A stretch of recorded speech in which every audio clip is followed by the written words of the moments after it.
For many NASCAR teams and drivers, Charlotte Motor Speedway is considered home. These drivers will be wanting to hope for a good homecoming this weekend as we hit the halfway point of a regular season here in the AdPro Challenger Series, live on the Global SimRacing Channel. Hello everyone and welcome to tonight's coverage presented by Lordco Auto Parts. I'm Samuel Sandwiches Ryman, and alongside me in the booth is Bill Soup Zahn. Behind the scenes we have our director Joe Jalapeno Peak, and he's using camera sets made by the one and only Dougie Keep Food Out of My Beard. Bill, I may have made a couple of those nicknames up, but two things I haven't made up are tonight's race sponsor Lordco Auto Parts and also the racetrack. Lordco Auto Parts, of course, with over 100 stores in British Columbia. They are your best bet for fast, reliable, helpful and knowledgeable advice. See Lordco Auto Parts for your auto body needs, automotive equipment, high-performance parts, RV or industrial goods. Lordco has what you need. And Bill, I think you have what you need here for our track guide. And hopefully the guys won't need any auto parts here as they take on Charlotte Motor Speedway. Designed and built in 1959 by current chairman of NASCAR Hall of Fame inductee Burton Smith. You know, it was on June 19th of 1960, the first World 600 was contested at the new facility. In addition to the 1.5-mile quad oval, Charlotte Motor Speedway complex includes a 2.25-mile road course with 6/10-mile karting layout in the speedway infield, a 1/4-mile asphalt oval utilizing part of the speedway's front stretch and pit road, and a 1/5-mile oval located outside of turn 3 of the super speedway. And of course that infield course is being changed. That's going to be part of the chase coming up next season in the NASCAR event. Since it opened in 1960, Charlotte Motor Speedway has established itself as one of the greatest places to see a race. Let's hop on board and take a lap around Charlotte Motor Speedway with another GSRC lap guide.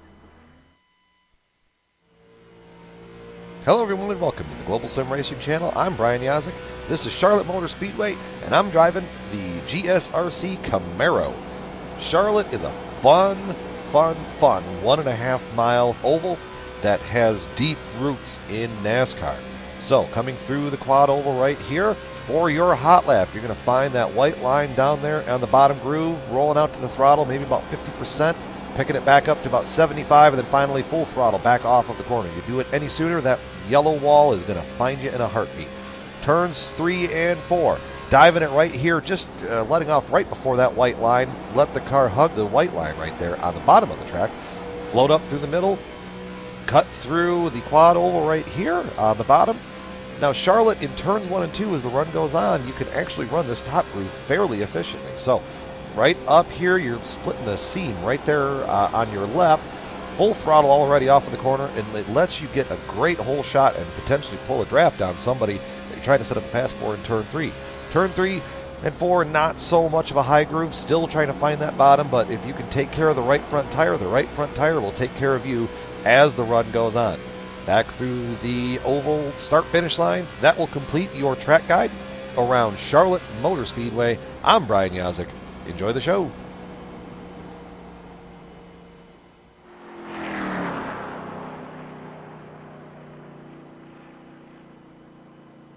Well, that lap guide was when the sun was out. As you see here, Bill, we are under the lights for tonight's race.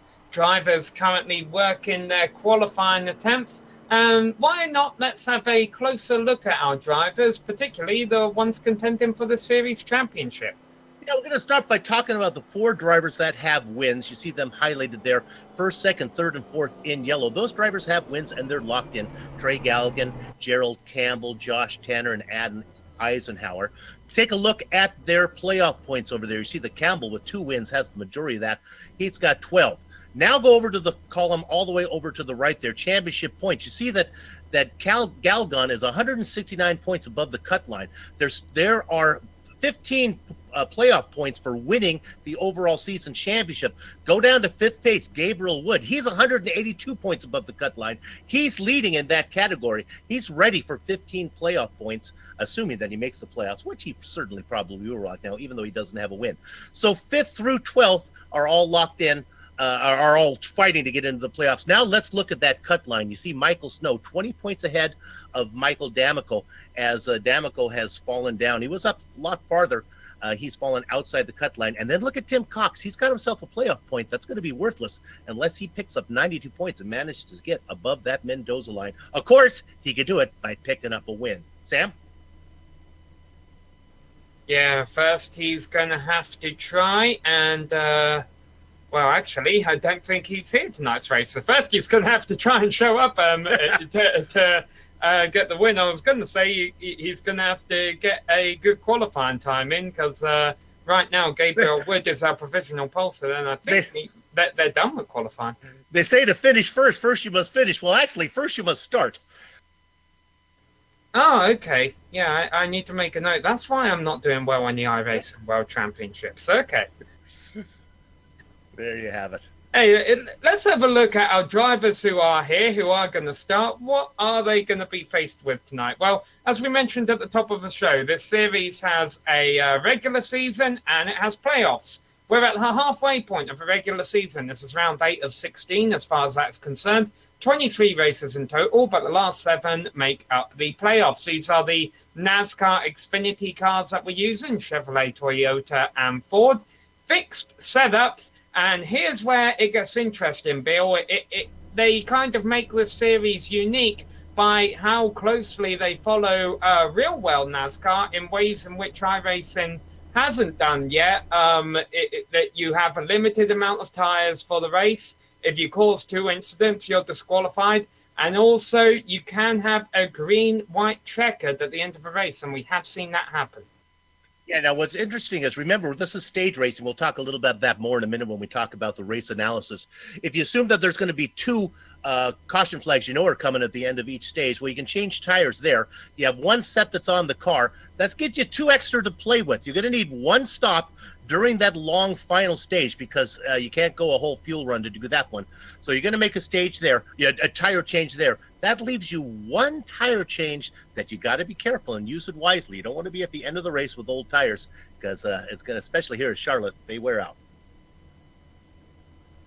Yeah, even though they do wear out here at Charlotte, Bill, the good news is nighttime conditions are going to lead to some cooler temperatures, going to lead to some faster racing. Very low track temperature right now, 70 degrees. And there you see, okay, it's raised a little bit. It's 73 degrees now that the cars have been on track for practice and qualifying. We'll give you a full starting grid in just a moment. We'll mention it looks like Gabriel Wood has the pole by 200ths of a second. He was also the fastest driver in practice. Gabriel Wood, who will end up taking pole position now that everyone is in their pits, is going to take the pole award here. He is the round 8 winner of the Sim Speed Shop pole award. For every 2 poles this season, a driver earns $5, and the driver with the most poles at the end of the season earns $20, courtesy of simspeedshop.com, a great place to order custom button boxes as well as to buy and sell used equipment. For more information, go to simspeedshop.com. So, Gabriel Wood with the pole, that is actually, as many laps as he has led this season, his first pole of the year, Bill. Yeah, that's surprising. In that 00, he is always out front running well. No bonus points for poles or fastest lap, anything like that. It's straight to NASCAR rules. But nevertheless, nice to be out in front, out of the way, ahead of all the trouble. And he'll be in good hands at the start of the race with Josh Tanner starting alongside him. Josh Tanner being one of the cleaner drivers this season. Tanner also having a position locked into the playoffs. Let's remember that it's just going to be the Xfinity, the AdPro Challenger Series sanctioned drivers that will be racing for points tonight. There are other drivers here who compete in the Cup Series for this league who just race here for fun. We've actually had 2 races this season, Bill, won by drivers not competing for points. Eric Stanford took a checkered flag in Texas, and Richard Reagan Jr. in Talladega. And I believe Both of those are here tonight. Nope, I'm wrong on that. Reagan is, but Stanford is not. Yeah, that's one of the interesting things. Of course, this series runs two different series. There's this one for the B cars, and then there's the larger series for the Cup series that has a larger group of drivers. You have to pick your poison. You don't get to challenge for the championship in both. Pick one or the other. A lot of the drivers do double duties. So the drivers are just taking their breaks right now, getting set for tonight's race. You mentioned about it being the stage race, Bill. This is going to be a 160-lap race. The stages are going to be broke into 40 laps, 40 laps, and 80 laps to finish the race off. And also you get an idea of how fuel is going to play into all of that. Yeah, we're estimating that fuel a little bit. We don't have really great numbers on that, but we think that's about right. Might be a little shorter than that. It's really not going to matter in the first two stages. As you can see, it's only 40 laps, so they'll have enough fuel to go there. Where it really starts to matter, where the only time it really becomes into play, if we get a yellow flag that comes out somewhere around where the fuel limit is, where drivers might have to save, or somebody might want to come in and do a splash and go before they go to green from the back of the pack. So we'll watch that. Otherwise, fuel, not a big issue in these events. And what has been quite surprising this season, Bill, is even though stages 1 and 2 have been quite clean, and then stage 3, normally we see a couple of incidents as the checkered flag closes in, is how many of the stages have been finishing by a caution flag for an incident. It really seems that as we come to the end of these stages, the drivers, their tires are getting a little bit worn. Some of the drivers at the back are racing hard just to try and stay on the lead lap. And we do tend to be getting incidents that have been bringing out the stage and ending caution flags. That said, we haven't had a whole bunch of green-white checker finishes. We've had a couple, I believe, this season, which is good because we have to kind of break some of our rules here to make some of our software work to cover those things. But as a rule, this series has been pretty darn clean, except like you said, Sean or Sam, right before the end of the stages. Absolutely, Adam. So we're into the last 90 seconds of qualifying, and then the drivers will start getting gridded up. 22 cars here tonight, just 16 of them turned a lap time. They were all covered by 0.4 of a second in qualifying. And a couple of new names here I'm not entirely familiar with in the AdPro Challenger Series. One of them qualified third, and that is New York driver Giovanni Bramante. Giovanni sounds like he should own a pizzeria, doesn't it? If he's from New York, I can see that happening. Actually, I was thinking exactly that, Bill. Well, actually, I can tell you a little bit about Bramante. That's one of the sponsors of the Cup series. If I remember right, it's Bramante.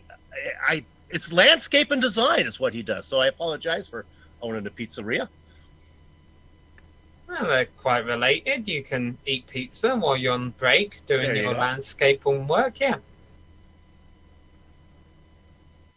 There he is in car number 81. 16 drivers put in qualifying times. Looks like we have another 1, 2, 3, 4, 5, 6, 7 that did not put in times. And as qualifying finishes up here, we get confirmation no one else is coming out on track. So let's go through your starting order. One row at a time. It's a 0-0 of Gabriel Wood on pole for the first time this season, surprisingly. He is lined up alongside a driver who has a win this year. As we mentioned, Wood still looking for his first win, and that is Josh Tanner in the 84. And then the man we just talked about, Giovanni Bramante. He's going to be inside of the number 11 car, Will Davis. Keep an eye on Davis. He is sneaky fast. Another name I don't think we're all too familiar with, Ken Richardson, going to be rolling off from 5th place in the number 16 machine. He will be starting alongside Jeff Martin. And then we're going to have John Theodore. He is working his way up the point standings. He's going to be inside of Gerald Campbell, the only driver with 2 wins this season. Gary Sexton, he does a lot for this league. He's going to be starting towards the middle of the field there. 9th place in the number 13 machine. He will be starting ahead of Kyle Kammer in the 88. Couple of big names back in row 6. Adam Eisenhower, watch him. He's always fast. He tends to be faster at the end of a stage than he is at the beginning. Mark Clewell flanks him. And right behind our Daytona winner, Adam Eisenhower, is our Talladega winner, Richard Reagan Jr. Those two definitely know how to go faster, but they'll be starting 11th and 13th respectively. Robert McFarland will be starting 14th. In 15th is the name we're not that familiar with, Ray Richter. And another name that is new to me is Judd Danielson in the Sweet 16 spot. Yeah, Danielson quite familiar in this series. He was the last driver. He was the slowest driver, though, to turn the lap in qualifying. But he won't be starting last. Last week's winner, Trey Gelgon, and Blake Griffith on those names who did not turn the lap in qualifying, starting behind him. Donald Stewart in 19th. Then the detective Ellery Queen rounding out your top 20. And then the last row on the grid will be Mark McFadden and Jeremy Crandell. 22 car field. They're getting set to go racing for 160 laps. Bill, I've got to ask, have you ever done anything along the lines of a stage race before? How would you approach this? You're just thinking about the first 40 laps right now? Yeah, the only stage race I do is I usually get my pizza ready so that when I crash out, my stage is done and I'm ready to go. Yeah, when it comes to these kind of things, I have been following this series. I've got the fortunate enough to call a few of these folks who come up at the Challenge series. What I think one of the keys is that I haven't seen anybody do is make a length. You should be able to make a pit stop here right before the end. If you're back in the back and you have no chance of getting some points, I think you can kind of sneak some points here by being sneaky right before the stage is over. When everyone comes into pit, you can get up there in front. I have yet to see that happen. We'll watch for that. Somebody's going to catch on to that strategy. Yeah, of course, you always run the risk of falling a lap down if that is the case, but we will wait and see. I'm sure there are some drivers out there that these drivers do have teams. Some teams out there already thinking of alternate strategies that they might be able to play later in the race to try and get the victory. But for now, before you finish the race, you got to start the race. We already established that, so let's do that, Finn. Here we go. Pace car is into the pits, and Gabriel Wood is about to lead the field to green. Green flag is out. We are racing here at the Charlotte Motor Speedway. Good start from everybody, nice and clean all the way through as they get 22 cars into the first corner. It was very even Stevens at the front between Wood and Tanner. Wood finally gets the advantage coming out of turn 2. Giovanni has third place all to his own. Single file up front. A bit of battling still going on around 7th place. Drivers trying to make up spots as they come around to complete the first lap. Wood in control of the field. Pretty well organized all the way back to 10th position. A little bit of fighting going back on for 12th. That's the 45 of Richard Regan. He's trying to get, he just got around the 88 of Kyle Kammer. Now trying to get under Adam Eisenhower in the 86 machine. That's Regan trying to make the inside line work early. That inside line will work best right now when the tires are fresh. Might be a little harder to do once those tires wear out a bit. Yeah, we mentioned those two being our 2 super speedway winners this season. A bit more difficult, though, to run side by side through the turns here than what it is at Talladega or Daytona. However, Richard Reagan Jr. has proven it's not too difficult because he's putting another move on Gary Sexton in the number 13, sliding back a bit early on there on the high side.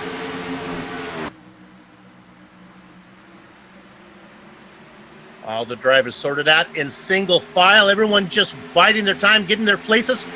Remember, they want to try to, of course, win the stage, but you want to try to finish in the top 10. That'll get you some championship bonus points. Now, Wood has already built up about a half-second lead over Josh Tanner. I always want to keep an eye on this kind of stuff, though, because Wood, as we mentioned, he's been fast. He's led a bunch of laps this season. I sound like a broken record for our fans who have followed this series every single race this season. He's done everything right, Bill, except for take the checkered flag first. Fortunately, here in the challenges, we look at the battle for 14th position. That's Galgan and Cameron there. There aren't a lot of participants in this one, so as long as you can do relatively well, you're guaranteed to make the playoffs. So your goal through the regular season is try to pick up as many playoff points as you can. So that battle continues for 14th. I think we're down to 21 cars already. Unfortunately, Mark Clewell have been having internet connection issues during qualifying. He just disappeared from screen. He had been running in 15th place. I have a feeling he may have got hit again. Clewell doing really well in the points. Remember, this is big boy racing. No drop races here in the AdPro series, both in the Cup and Challenge series. So battle going on for 9th here. All of a sudden, that high line's starting to work now that the tyres have got some laps on them. You can't keep it wide open on the bottom. And Richard Regan Jr. might be struggling in this battle against John Theodore, but John Theodore way out of the groove. Regan has been trying to make that low line work. He started in 13th. He has picked up 4 spots in the 9th, but wait a minute. Here comes Theodore back underneath him. And as these two battle, though, they're just going to be burning their tyres off, and maybe we'll see Gary Sexton or Adam Eisenhower run them down within the closing laps. However, the battle has ended for now. Regan has taken the spot, and I know you always like to keep an eye on hard chargers, Bill. However, it's not Regan who is our hard charger. It's the guy back in 12th. Yeah, that would be, I guess... But we're looking at Blake Griffin. Yeah, he's qualified at 18, up 16, up 6 spots now into 12th. And not done as he's got a pair of cars in front of him. Theodore on the top and Sexton on the bottom. Nowhere for Theodore or for Griffin to put that number 5 machine. Griffin's looking for somewhere to go. Yeah, Griffiths was one of the 6 drivers who didn't turn the lap in qualifying. So now he's proven, though, he's got good race pace here. However, Theodore gets a draft off of Sexton down the back straight and will be able to hold him off temporarily. I think Griffith is on the mission. Yeah, personally, it's against my religion to credit anybody with a hard charger award that did not put in a qualifying time. I call it sandbagging, but nevertheless, Blake makes that pass. He's up and tied the top 10 now. And here's Trey Gelgan, another one of those drivers who didn't turn a lap during qualifying. As we've mentioned, he is our most recent winner, was able to capitalize last time out at Dover. Got his work cut out of him for him right now, but a long ways to go before the checkered flag. Ooh, look at the run right ahead of Galgan that Adam Eisenhower had off of 4. Great momentum and makes quick work of John Theodore. Move Eisenhower up to 11th, and he leaves Galgan back in 13th. Yeah, John Theodore has been dropping back. He started 7th. He is now all the way down to 12th. By the way, we are down to 21 cars. We can confirm that Mark Clewell did lose the internet connection. Now, so the interesting thing here, Bill... Oh, I'm sorry, Josh Tanner running in 2nd is way off the pace. I'm thinking he might have got the wall out of 4. As he has fallen back, we're going to look at the replay real quick. Keep an eye on the number 84 machine. He was racing all by himself in 2nd last time I checked in on him. Yeah, there he is, by himself. It's very easy to do when you're running on the limit to just overshoot the exit of these turns just a little bit. Tanner's been able to rebound, though. He was able to hold off a challenge from Ken Richardson, running in 4th place right now. So this has moved Giovanni Bramonte up into 2nd and Will Davis up into 3rd. I told you to keep an eye on that 11 machine, but boy, he really put that car, and I'm talking about Tanner there, he really put that car in the wall hard. Still seems to be pretty good as he's side by side with Ken Richardson now in the 16 machine. Yeah, it's still quite early on in the stage, though, Bill, and I'm a little worried if he's struggling this much right now with that damage and the tyres going off a little bit. I don't think he's going to want to fight too hard. Good run from Gerald Campbell. He was off of 2 with a rocket. He leaves Jeff Martin behind. He ducks underneath Josh Tanner. Campbell moves up into 5th now in that number 6 machine. I'll tell you what, we documented how Gabriel Wood has been a front runner through most of the races, but not able to seal the deal. Gerald Campbell, he's our only 2-time winner this season. Yeah, I think this is a norm for him, really. He does tend to spend most of his races towards the middle of the field and just makes it work by the time the checker comes around. Yeah, the fact that Wood doesn't have a win yet is really remarkable, as dominant as he has been. Always running near the front. Right now, he's showing it 1.7 seconds ahead of Bramante. And no signs of slowing down. He's still pulling away from Bramante, who actually has to worry a little bit about Will Davis just riding behind him in third there. Will Davis is a points contender in the AdPro Challenger 360 Series. He's been having solid points performances, I would say. Hasn't been able to pull off a win yet, but I'm sure it will come. He's got 8 races left to do before the regular season ends, as Mark Clewell has reconnected. Oh, I'd bet my firstborn that Davis gets a win. That 11 car is really good before we get into the playoffs.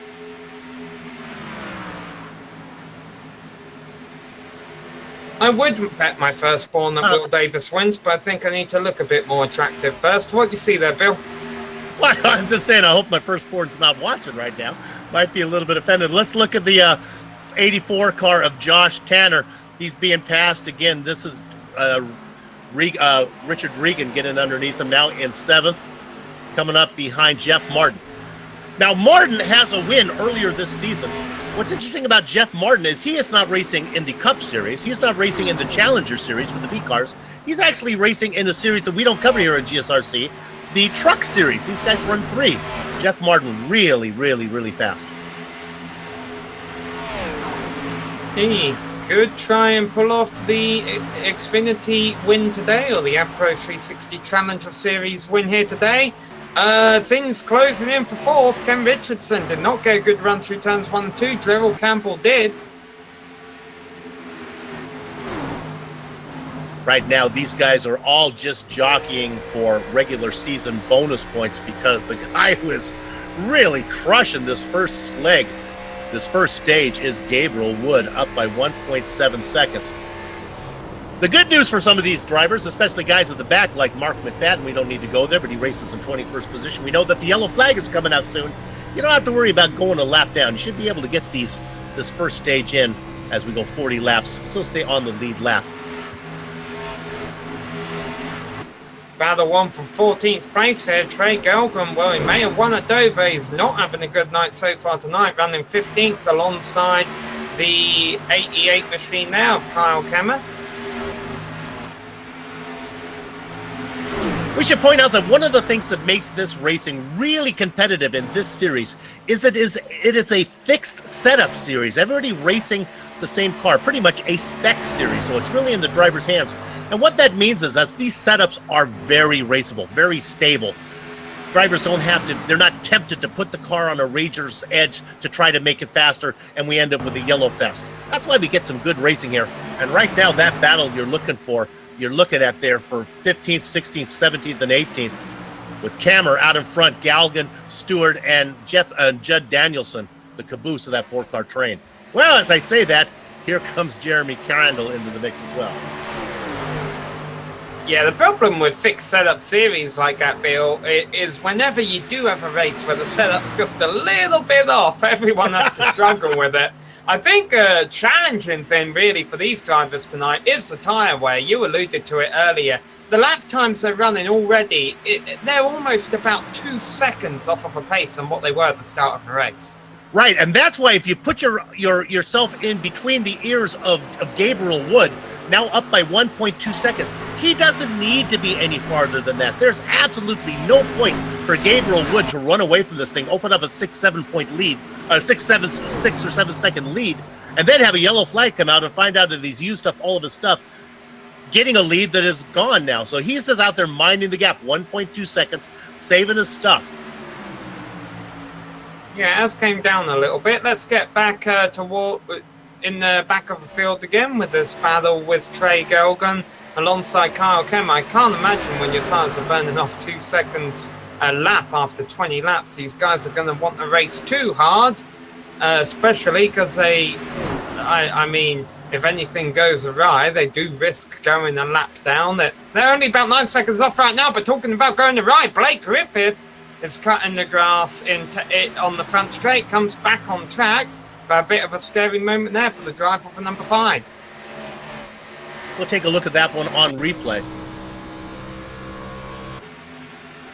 Just a testament to how good the racing is right now, as we're just showing these close moments instead of having to show actual things that cause yellow flags. Looking at Griffith there, he's been a great mover in that number 5 machine. Woohoo, but he keeps it going. You know, Sam, I brought up the point about some of the guys being able to come in and pit right at this point and try to maybe get fresh tires and get some track position. You're absolutely right, though. Here at a mile-and-a-half track like Charlotte is, you're not going to be able to come in, pit, and stay on the lead lap. That strategy is really going to come into effect when we get to the road courses or when we go to Pocono here pretty soon, where you are able to come in and maybe pit from 7 or 8 seconds behind the leader, get that stop made, and still stay on the lead lap. Not going to see that today. They got to keep running until the yellow comes out. We're working lap number 27. Yeah, Pocono coming up in 2 weeks' time. That will be a Wednesday night race, not a Thursday night as tonight's race is. Meanwhile, Donald Stewart in the number 78 car, he's been taking care of his equipment early on, making a pass on Robert McFarland and up into 15th place.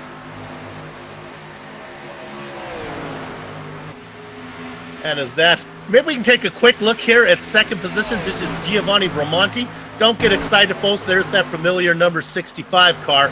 That is Mark Clewell. Where is Mark? He's only down by 11 laps. There is a lucky dog, but Lord knows he's 11 laps down. If he gets it back from a lucky dog, we're going to be here for a while. Yeah, this race does have a time limit of 3 hours. Hopefully, we're nowhere near that. We're actually only 15 minutes into this race. These races really do fly by when the green flag stays out.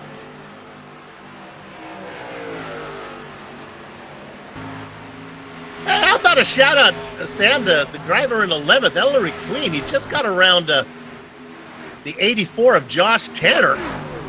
This guy started 20th. He's sneaky. He's hanging right around the cut line out there in that number 79 machine.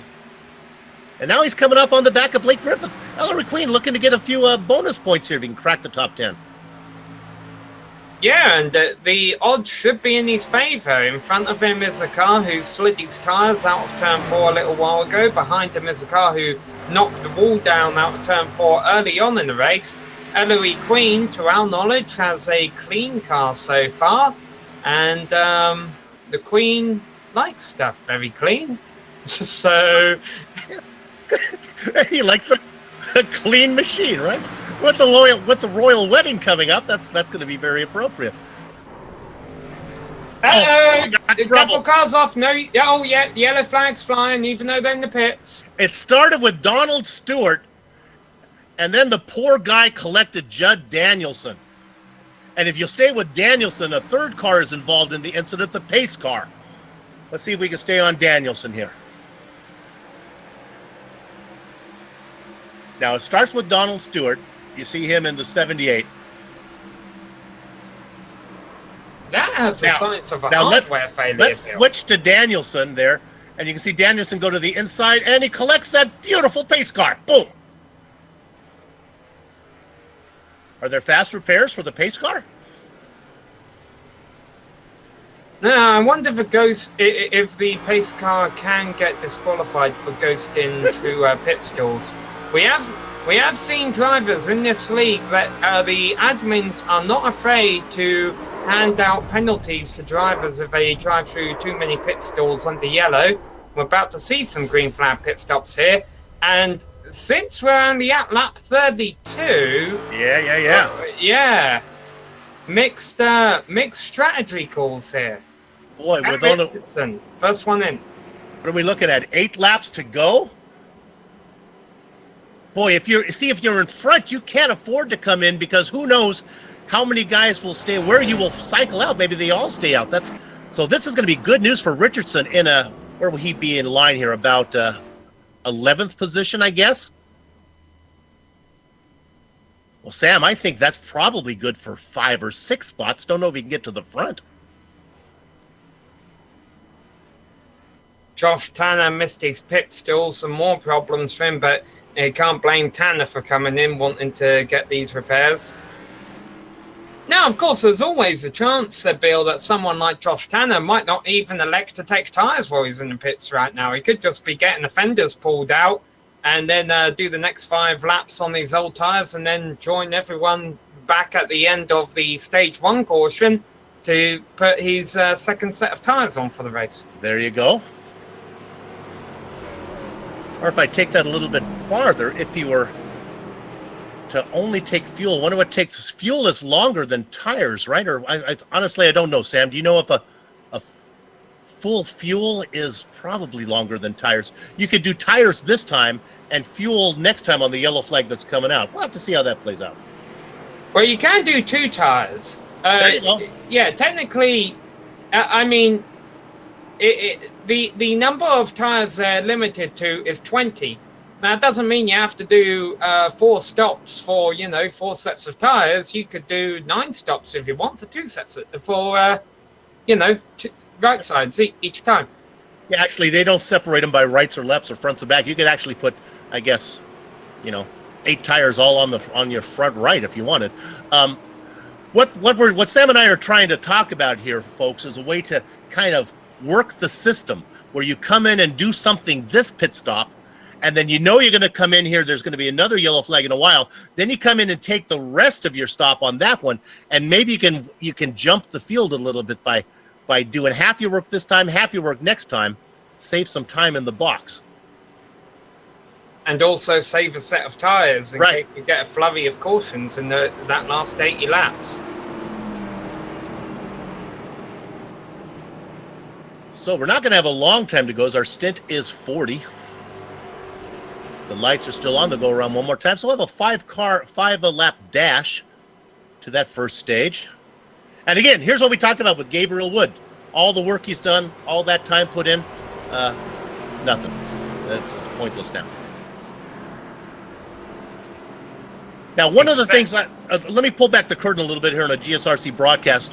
What I like to do myself is I wire myself up to these electrodes here, these electrodes that if I ever quote Darrell Waltrip, I push a little button and shock myself. It's kind of like therapy that helps me from doing that. But so get ready as I'm going to do this. What we're going to see here now are goers and comers. Ow! There, I did it. You're going to have guys on fresh tires that are going to be in the back, and you got guys on old tires up front. You didn't need to shock yourself, Bill. Darryl normally says it the other way around, comers and goers. Oh, good. I'll keep that in mind. That's one way to avoid that therapy. So 2 seconds a lap faster are going to be the 8 or so cars at the back of this field being led by Ken Richardson. Actually, I'm not even sure he's the one leading them. I don't think he won that race off of pit road there. This could get dicey. 5-lap shootout to end the first stage. Bye-bye pace car. Wood has control of the field. That's the nice thing about him being in the lead, and he gets a nice jump there. These drivers on the old tires spinning them. Romonti really spun the tires. He could not get that 18 car going. Wood's going to drive away. Watch the 11. I told you he was fast. That's Will Davis on the low side. He's going to make it work in third. Stuck up top, Sam, is Gerald Campbell in the 6th. Things going to get interesting in the middle of the field when it goes through turns 3 and 4. This is really where we're going to see at the back of the field how much having new tyres helps. I think Adam Eisenhower is making a move, and off goes Theodore. But he gathers it back up. My gosh, he got it out there. He took it off the fairway, got it in the rough, kept it going straight, brings it back out. No yellow. Uh-oh. More trouble up front as they scatter. Oh, and maybe we have a yellow. Yeah, the admin threw that caution flag. The 73 and the 15. It starts with Crandall in the 73. He gets up in the wall. Jeff Martin gets into him. They all kept it going straight. I guess the stewards just didn't like the nonsense. If this is what they saw, this is what I saw, is maybe they just assumed. I think they thought there was going to be a yellow flag, and everyone just kind of managed to keep going straight. Yeah, so Crandell got bumped from behind by 2 cars there, Jeff Martin and Josh Tannen, as you mentioned. Rather than risk all the cars getting wadded up, the league admins decided to throw the yellow flag, and this one will end the first stage.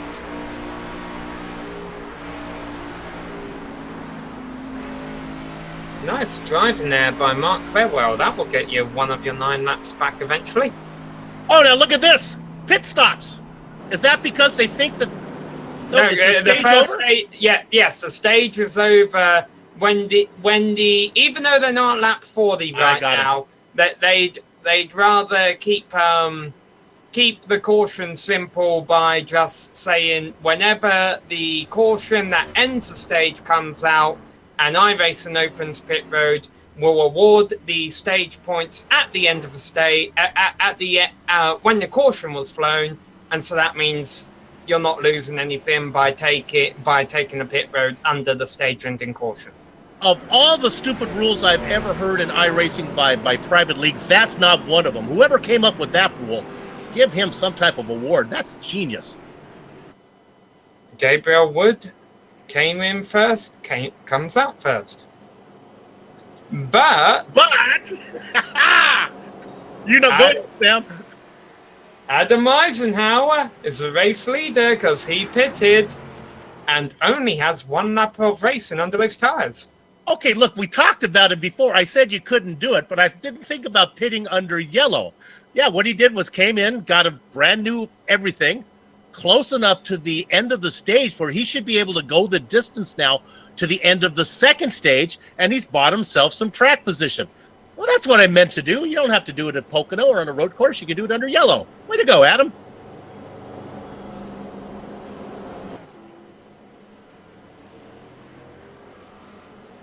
So, where is this going to put Gabriel Wood? I believe in 5th position. And just 4 cars on those 1 lap old tires. Well, that first stage was really exciting. So Wood will get 1 playoff point, and let's talk about it a little bit here as we look at how the playoffs work. We're going to bring up a graphic. Not sure what I'm going to talk. I'm going to talk about the playoffs. So here's what's up: the top 12 drivers in the regular season points make the playoffs. Now you're in with a win, or if you're in the top 12. Now there are carryover playoff points. You get 15 if you're the regular season champion, and right now that's not the guy who has a win. That's who I forgot who that was. If I remember, I'll have to check my chart there. I wish I was a regular commentator on this one. Regular season race, you get yourself 5 playoff points, and of course this is 1 playoff point for Gabriel Wood.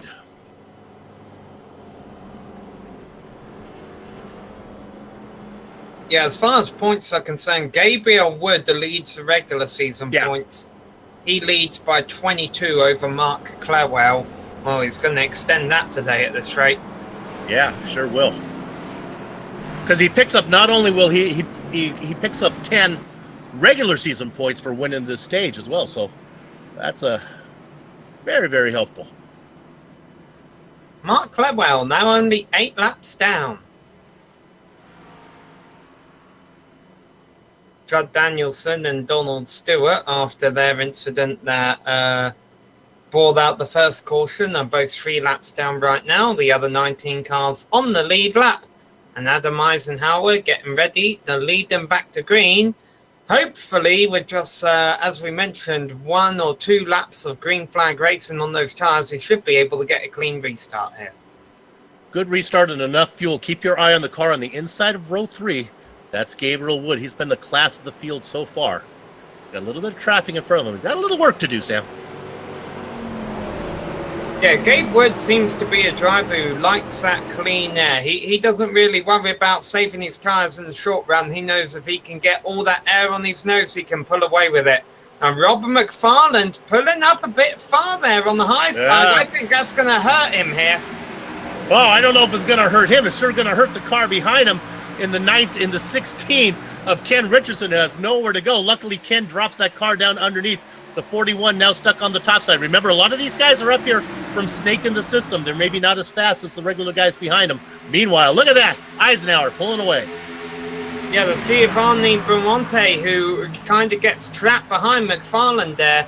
I think McFarland, he was just trying to anticipate the green flag way too much, and it backfired against him, and he's lost a bunch of positions at that. Boy, Mike, Bramante does landscaping right now. He's getting out the clippers and trying to clear out some of the cars in front of him. And sure enough, he gets around McFarland as well. Bramante up into 6th position. Look at Wood. Look at Wood looking underneath the 16 there of Richardson. Makes that a 0-0 stick on the line. Would you believe it? Yes, I would. Gabriel Wood trying to move up into 3rd place. He's not been able to complete the pass on Richardson yet. Adam Eisenhower and Kyle Kammer still leading the field around. Kammer takes that 88 down low, kind of blocks the path of Wood. If he can keep that low line, he'll be able to hold Wood off because he's got the 16 up on top of Richardson. Look at that again. Kammer takes the car down. Nowhere for Wood to put the car right now. Adam Eisenhower loving this. He's able to extend his lead to 7/10 of a second over this pack, battling for 2nd place. And Gabriel Wood not able to make anything happen yet. And the longer he races down low, it's going to be easy right now with the tires feeling happy. But that's going to get a little harder to do. And again, look at the 88 comes down there. Kammer blocks any path that the 0-0 would have out of corner exit. Yeah, Kammer's trying to run these racing line as best as possible. He's doing a good job of it, honestly. He knows that's the fastest way around. Yep. It's the easiest on these tires. It just hasn't been working for Wood. Now, though, Wood finally able to make that move stick for 3rd, and he's going to think about 2nd. Now Kammer's not taking a racing line. Nah, this is going to be easy now as the 0-0 gets under the 88. Kammer's not going to be able to drop the car down where he wants to, obviously, because that line is filled by Wood. And Wood he gets credit for being ahead at the start-finish line. He should be able to close the deal through 1 and 2 and then set his sights on Eisenhower. Setting these sights on Eisenhower, who is 8/10 of a second ahead. Either way you look at it, Eisenhower's tyres only a couple of laps older than Wood's, and he has all that clean air. Eisenhower, I'm sure, intends on leading as many laps as possible as he can right now. The driver of that number 86 heading into tonight's race had only led 13 laps this season. One of them just happened to be the final lap at Daytona. I like Ike. He's doing well. When it comes to tire wear, I got to figure Eisenhower's tires are actually at this point probably better than Wood. Wood had to really use up his stuff to get where he is right now. Ike's been out there just running nice, clean laps, smooth as blended whiskey. Just keeping it going as he's up by half a second. Richard Reagan Jr., man, I kind of mentioned this jokingly at the top of the show, Bill, saying that, hey, look, our super speedway drivers starting right next to each other, having good battles in the middle of the field. Man, our super speedway drivers winners are doing well tonight. Adam Eisenhower, 1 Daytona up there in the lead. Richard Reagan Jr., 1 Talladega, just moved his way up into 3rd. That's right. Just because you win at a super speedway doesn't mean that you don't have talent. Nice 4-car battle with Regan ahead of Kammer, Richardson in there, and the 11 car of Will Davis, always in the hunt somewhere. Meanwhile, down to just 18 cars left on the lead lap. Josh Tanner has retired from the race. We know he had pretty significant damage earlier on.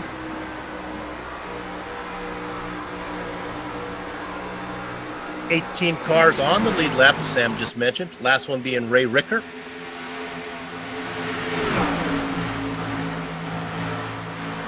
Beautiful night here in Charlotte to go see a race. Actually, you mentioned that, Bill. I'm not seeing Ray. Oh, Ray Ricker.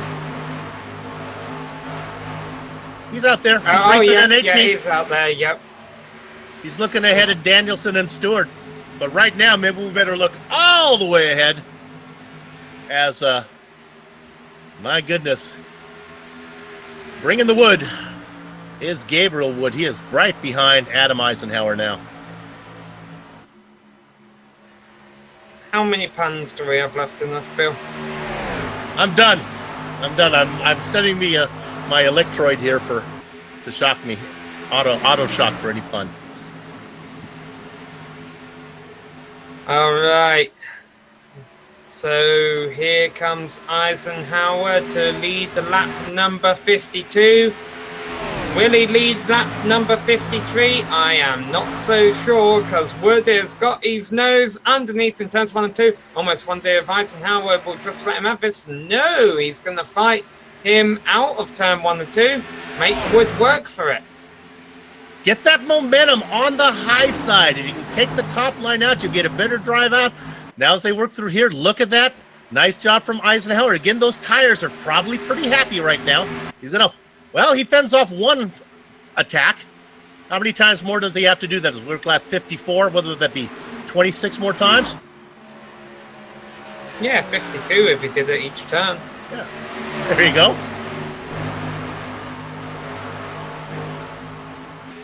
So they're heading down. They'll play the ace of clubs. You can look back there. Regan has finally got around Will Davis. Those two cars coming. The 46 and the 11. They've left Cameron behind. Eisenhower. Go ahead, Sam. Yeah, he got a little bit of a wall there, Bill. They said the ace of clubs is normally the second card, I think, in a deck behind the ace of spades. Well, he put a club to that wall. I got it. I got how that works. I always thought the first card in the decks was like that instruction card that you throw away. The last two cards are always a jokers. Let's throw them away. It's you and me, baby. Eisenhower hanging in there, working lap 56.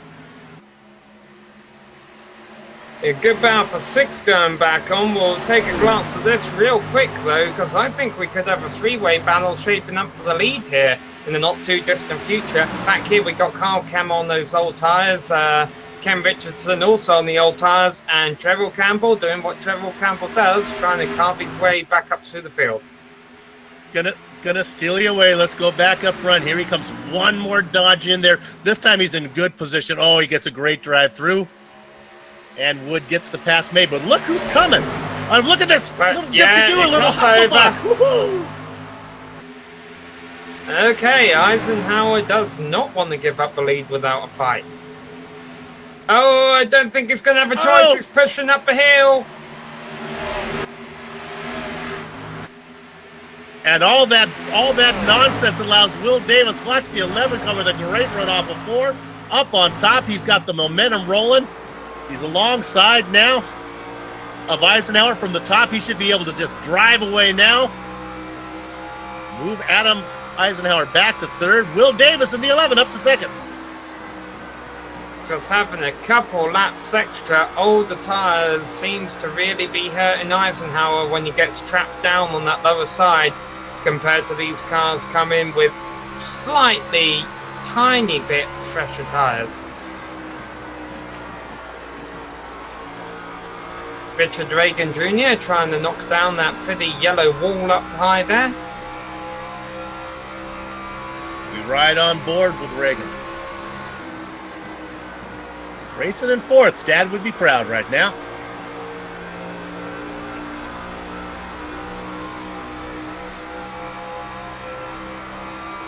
Let's quickly getting the nose alongside here. Go ahead, Bill. Let's go back to 7th position. This is a battle we've been watching a little bit. Up in front, we were looking at this earlier. Campbell and Richardson, well, they have dropped the camera as camera is back there in 7th position. Now, Bramati underneath them. The 88's going the wrong direction. The 81 down below trying to get this pass made.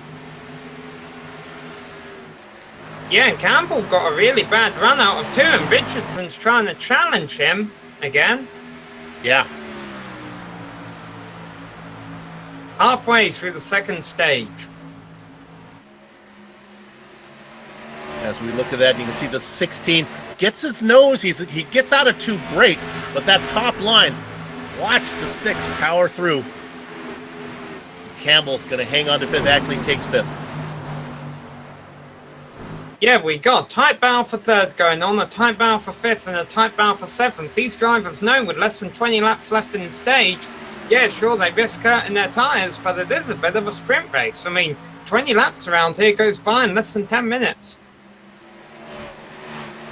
Yeah, Monty making his move as we watch this one. He has been trying to get Cameron for the last 4 or 5 minutes. Boy, Cameron gets a great run up on the back of the 16 of Ken Richardson.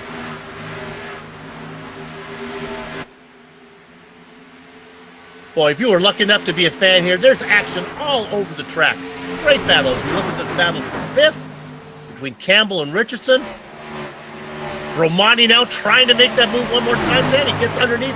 I think maybe this time he might be able to finish the deal.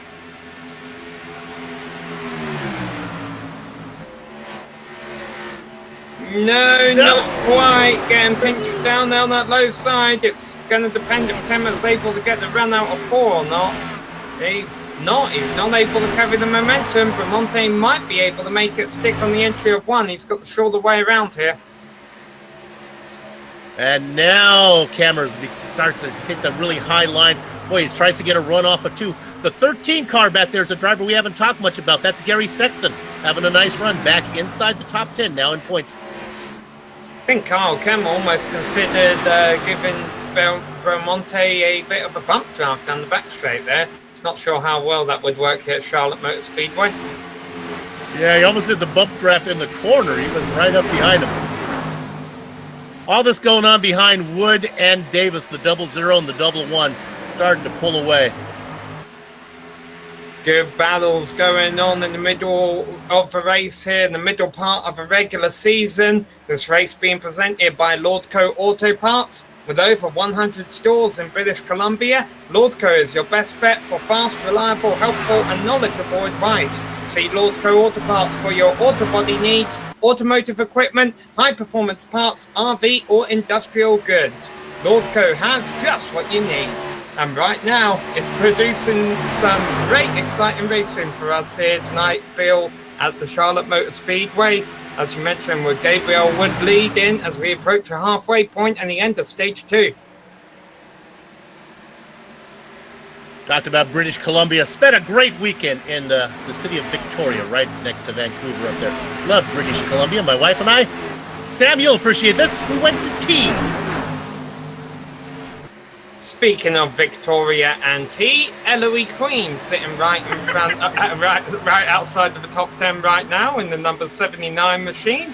He'll be trying to get that last stage point in front of him. A good 3-way battle going on for 8th in front of him with Sexton, Kemmer and Griffith. Griffith, we haven't seen him for a little bit ever since he slides through the grass. He's trying to work his way deep into the top 10 as well. Remember, we talked about the points in the pre-race show. Queen is one of those drivers that's got to score somewhere. He's risking of falling outside the top 12 as he's in that 79 machine back there. In fact, he's got a good run. He's going to get Cameron, I think. Here comes the 79 as he gets a good run underneath Cameron in the 88. Going to have to wait.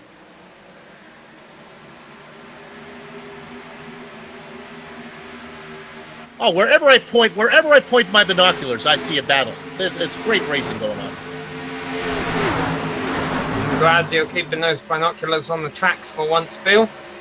So, as you mentioned, Wood the lead-in, Davis, Regan, Eisenhower, Campbell, changed for 6th place now with Bramante ahead of Richardson, Sexton, Griffith, and Kemmer, your top 10. Yeah, I was disappointed. I was checking out the fans. I did a race the other day at down in Brazil, and I was hoping that the iRacing would update the fans to make them Brazilian. But no, it's the same ugly fans wherever we take iRacing. Yeah, I think you're looking at the wrong gender through those binoculars there, Bill. What are we working on here? Lap 70, that means I can do the math. That means 10 to go till this stage is over.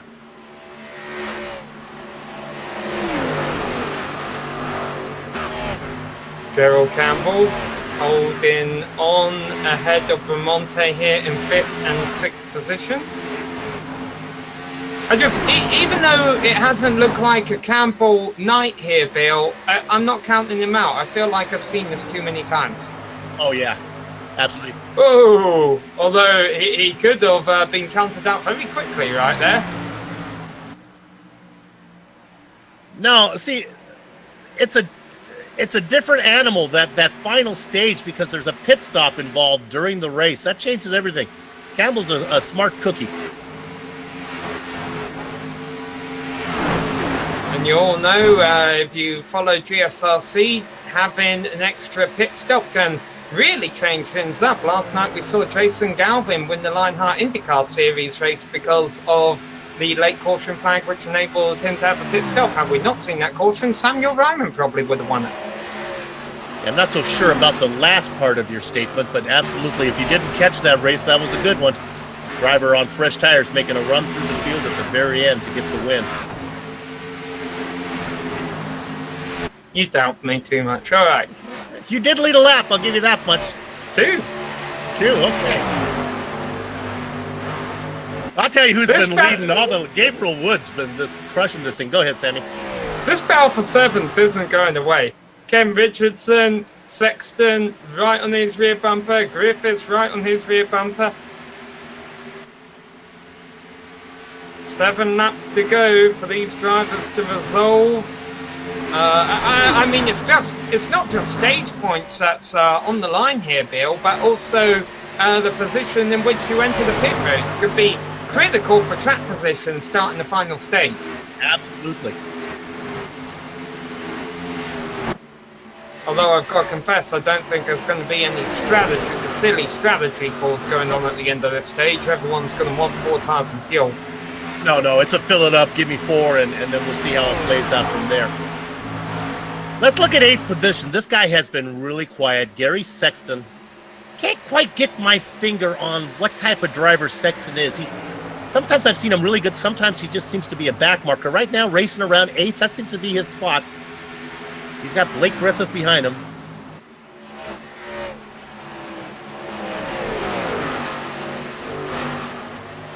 Well, it's worth noting that Sexton is not one of the drivers who competes for points in this league. That is a good point.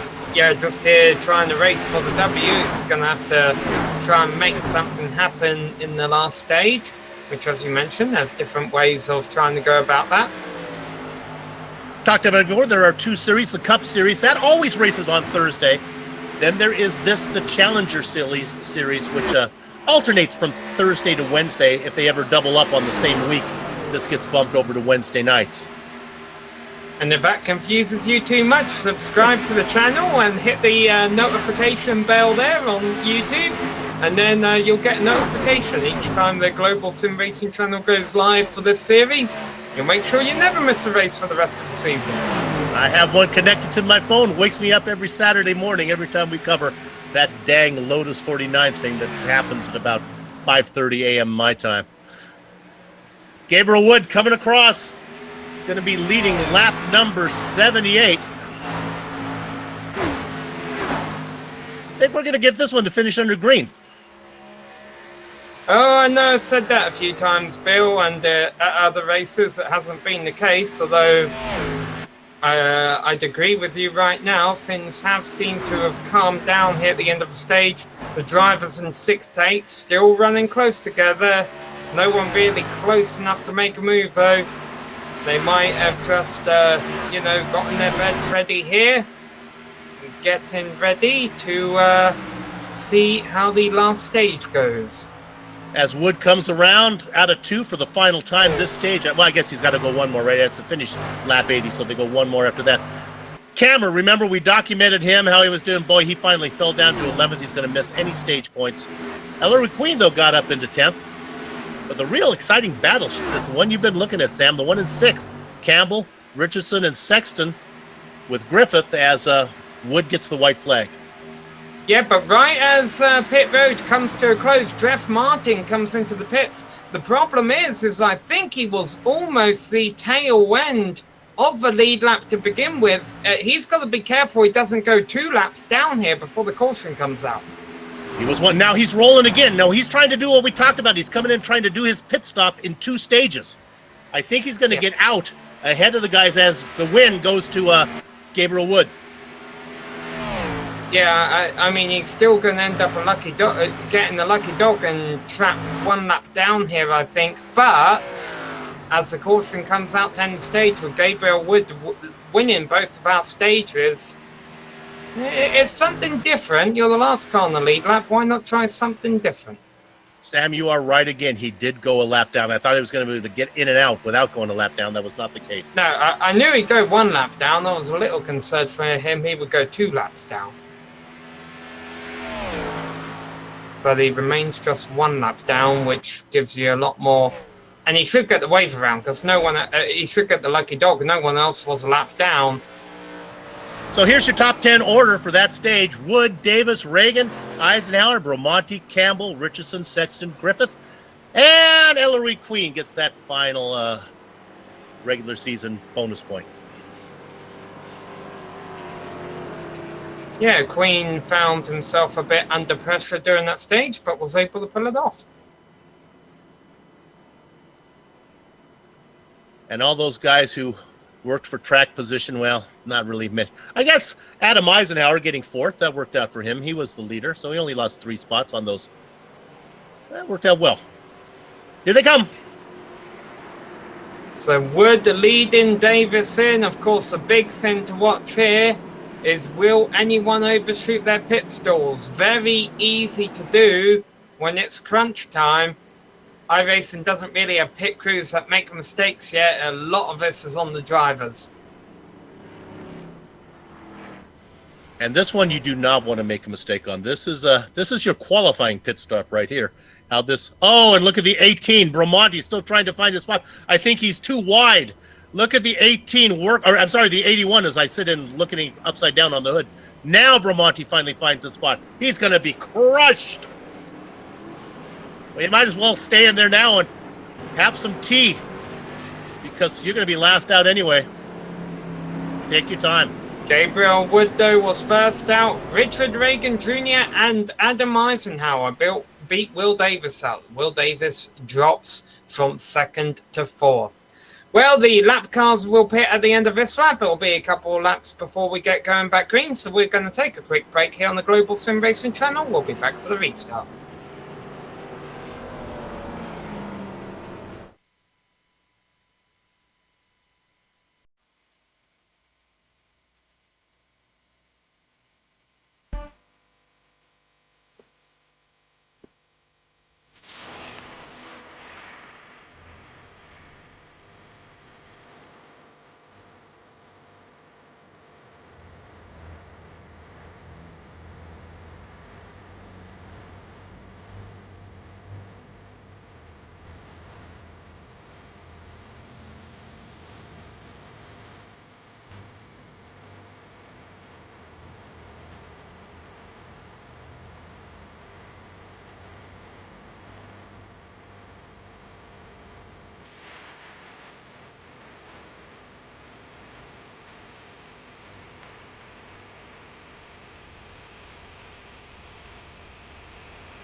Time for the final stage. A bit longer than normal than what we've seen at the 1.5 mile speedway races that the series has gone to this season.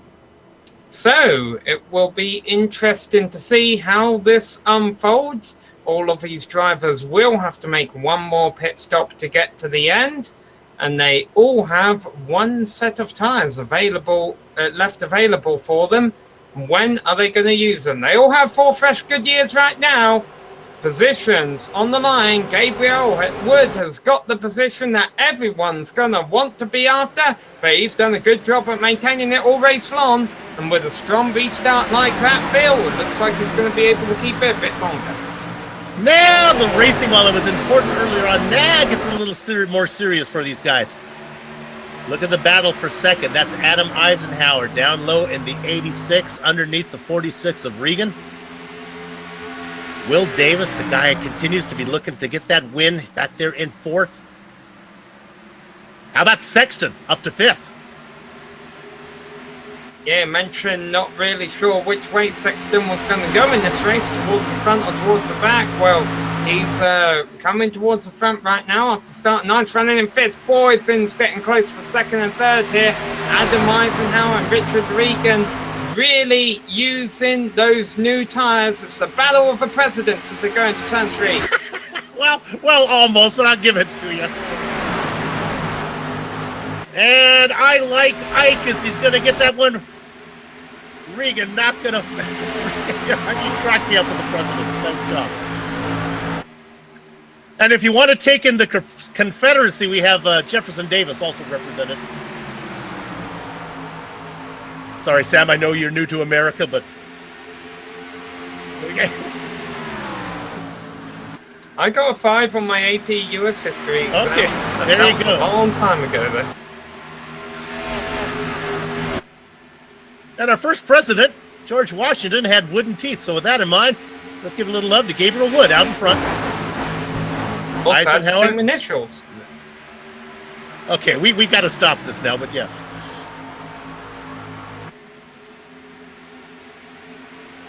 Seen them carved into the stone at the Natural Bridge over in Virginia. I have been there, my friend. Coming around, Wood's going to lead lap number 89 as he works 90. Hey, one of the drivers I wanted to talk about is a driver. Where the heck is he? He's back in 11th position. This guy's fast. Giovanni Bramante had qualified 3rd. He looked like a 16-year-old teenager trying to learning to parallel park, and he's looking for his parking stall. Way back in the back now as he picks up 10 spots, or he picks up into spot number 10. Trey Galgan on the outside of him.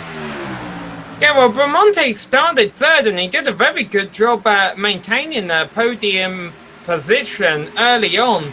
But when he fell back there after all those strategy games were going on in the middle of a race, Bill, he never really recovered back up as high as he did after that. He seemed to still be around 6th or 7th. Now it remains to be seen if the same thing's going to happen here. He's back around 10th place. Can he rebound, or does he just struggle with the dirty air a bit more than his competitors? Yeah, this is the time of the race where I start to look at where the qualifiers are racing right now. And I think about Gabriel Wood. He's our pole sitter out in front. The guys he's got chasing him, Adam Eisenhower qualified 11th. Regan qualified 13th. So the guys he was racing early, they're nowhere to be found. Tanner, outside of the front row, well, he's gone. And Bramante way back there.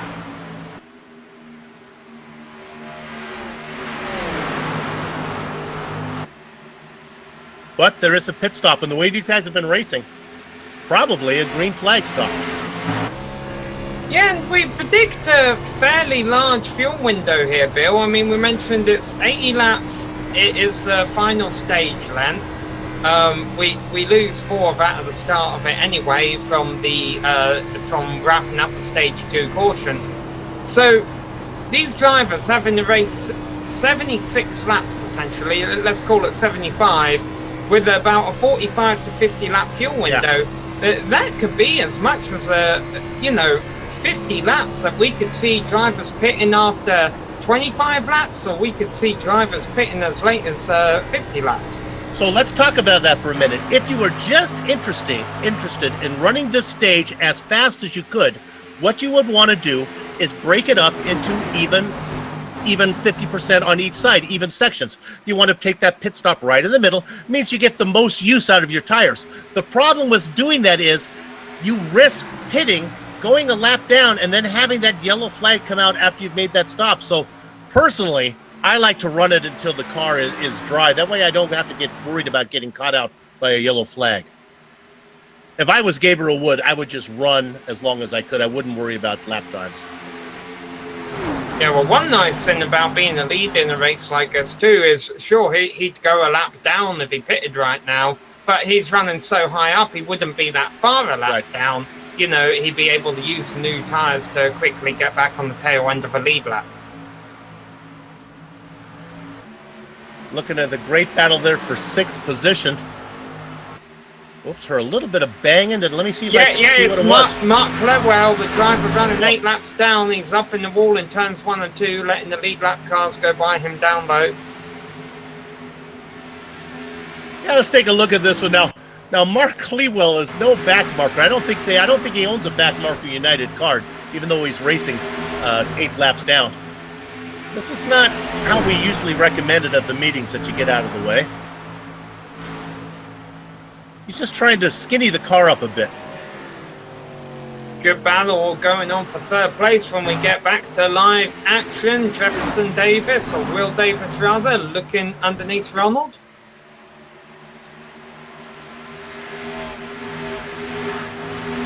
And I think the momentum is going to be on the top side. Davis is probably going to get the better of this. First of all, it's easier on the tires, and you get that nice run off of 2. That's where I've really seen guys strong. Though, with that said, Davis says, not so fast, Soup. Let me use up a little bit of my rubber, see if I can hold on to this position. Now they go into 3. Of course, the nice thing is if you do burn off your tires during this round, that you don't have to wait to the end of the stage. You just short pit. You make a strategy for you. And again, how you race may determine, or if you've already got in your mind that I'm only going to go 25 laps and I'm coming in, you can be a little more aggressive. You don't have to make it last the entire time. Here he comes underneath again. Davis is going to get the move. Of course, there's always a possibility that a caution could throw a wrench into all of this, and that could very well happen around our battle for 12th. Or the battle here. We'll continue to watch this one, but also a pretty tight battle going on further back in the field. These guys are not given an inch. Not only are they close as far as nose position, they are close as far as door to door. This has been going on for, about 3 laps now? Boy, that's a lot of trust. Look how close they get together there. A lot of trust that the other driver doesn't have any netcode issues. You know what Will Davis could do on the top side there in the 46? He could actually reach out with his left hand and adjust the rear view mirror or I'm sorry, it would be Regan could adjust the mirror of Davis if he needed to. I guess they don't have mirrors on the cars, do they? Yeah, I think these cars do have side mirrors. I'm not sure you can reach out and adjust them though. They continue to race side by side. Talking about netcode, of course, one thing that normally causes netcode in our more... Oh boy, things getting close there, Reagan in front. One thing that normally causes netcode in our international series are drivers being from different places of the world. Only 2 drivers from outside the States in this race, both of them Canadian. They're both still in the race. Mark McFadden and Ken Richardson still out there turning laps on the lead lap.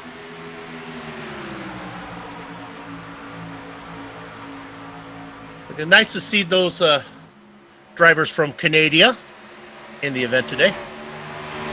Meanwhile, we've had another retirement recently. Judd Danielson, who'd been running the 3 laps down in the beat-up car, pulled it into the pits, called it a night. That leaves 20 drivers still out there. Clewell is 8 laps down, Stewart 3 laps down. 18 drivers on the lead lap, the last one being Kyle Kammer. So I mentioned a while ago about a good battle for 12th place. Well, John Theodore's kind of ran away with that spot right now, but things still tight from 13th on back. Jeff Martin with Ray Ricker, Mark McFadden, just mentioned him, and Jeremy Crandell, all nose to tail as it goes through turn 2 right now.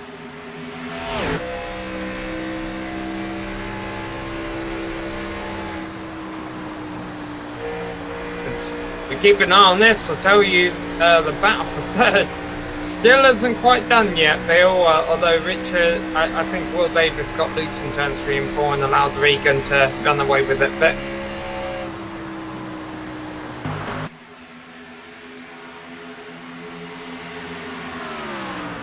boy, what? Got to give a tip of the hat to the series organizers and all the drivers. Thanks for putting on a clean show. still 55 laps to go, Bill. Although this is more important when some of us have races to race in immediately after a broadcast. And Sam talks about the Lionheart IndyCar Series that follows some of these. He's got that's the 11. Davis got up in the wall. He's dropping like a pigeon. We might want to take a look at this one. Will Davis was racing in 5th. The car just got away from him. Could be a consequence of him battling so hard in these early laps under the stage here, Bill.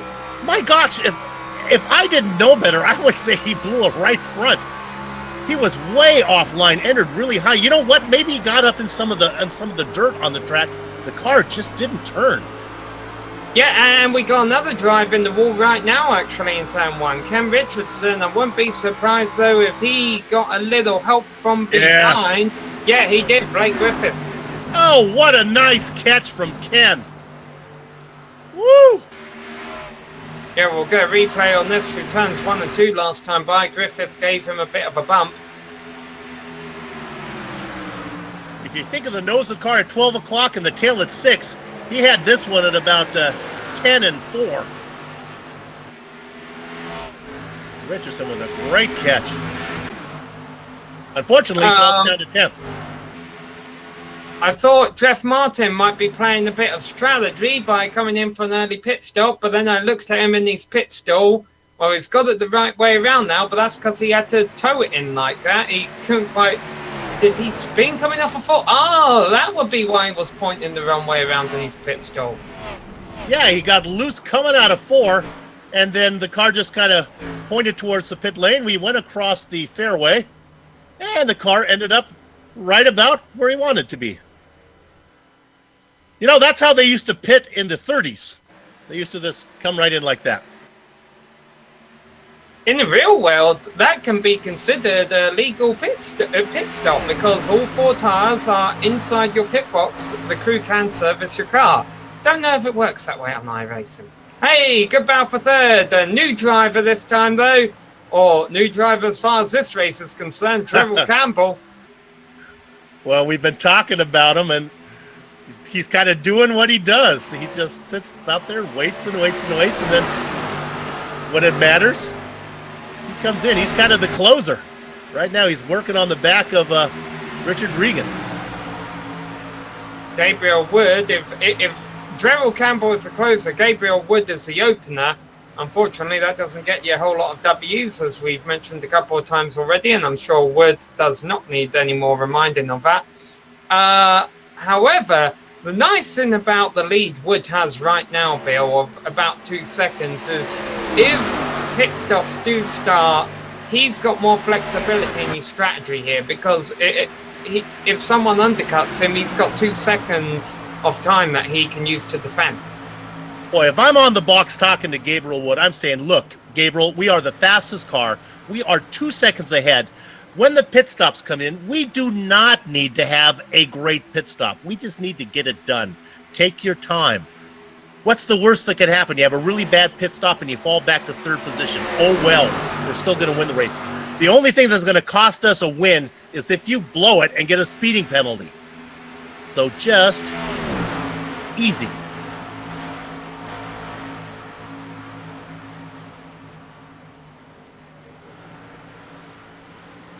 Eisenhower's been holding on well. Let's not forget that these two were pretty much mid-pack drivers throughout most of the race until they played the strategy card to get them up front, but they've done very well at holding on to these positions, now racing tightly for that 2nd spot. The problem is they now fall even further back of our race leader, Gabriel Wood, and Gerald Campbell getting hungry back and forth. Here he goes.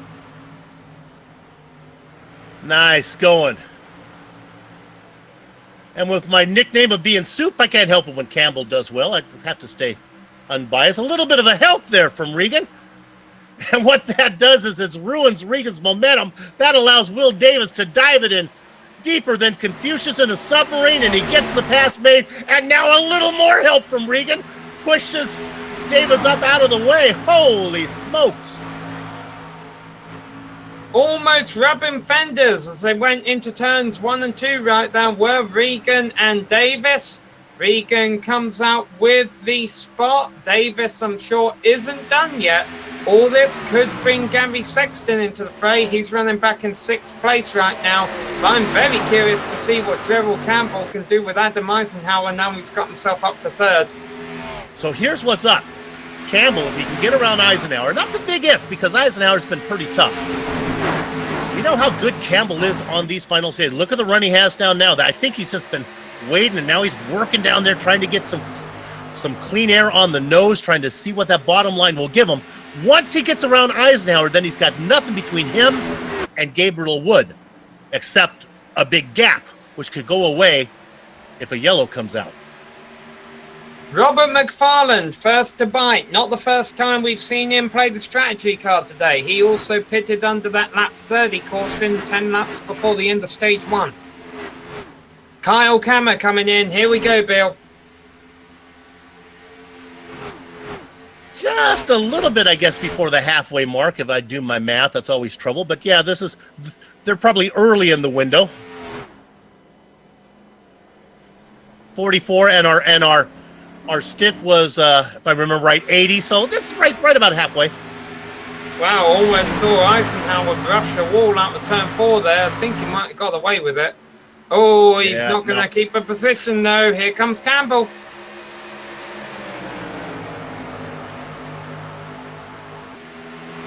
You know, closes the door, puts the lid on the suit. Puts the lid on the suit. And look at the 46, diving it in deep. Woo, Regan gets the pass made as well as Eisenhower drops another spot in the polls. So here it is. Campbell now has got himself up to 2nd. John Theodore coming in, running 12th place. McFadden behind him. It's all drivers running outside the top 10, Bill, trying to use the undercut. Yep. What'll happen is they're going to be faster for a little while. They're going to be coming out there on new tires. They're going to be good. But it's a pay me now, pay me later type thing. Again, I just don't think the guys up front can afford to risk being caught out by a yellow. It would be interesting, though, if Gerald Campbell decided to come in right now. He would be really fast. He'd be a lap down, but he'd be putting in some fast laps. You almost wonder if Gabriel Wood wouldn't have to come in and cover as well. I almost think Campbell's got nothing to lose. He's already won 2 races a season. He's locked into the playoffs. If he thinks, there's a lot of cars coming in, Will Davis, Gary Sexton, Bramante, Griffith, and Queen is hit by Richardson as they enter the pits. And gets a good bump, and Richardson, then Queen gets pushed off into the North Carolina Tundra. Gets it straightened out. You know, Bramante Landscaping might need to give their card to Charlotte right now because there's a lot of drivers been spending some time on the grass there. They're going to need some landscaping done. Yeah, contact there, and another one bites the dust as Queen goes through the grass. I said I'm done, so I'm done. I'm not following up. They're all yours. Wood is in, Bill. Yeah, I think he almost had to. Not so much to lose now because everyone had pitted, so he had to cover.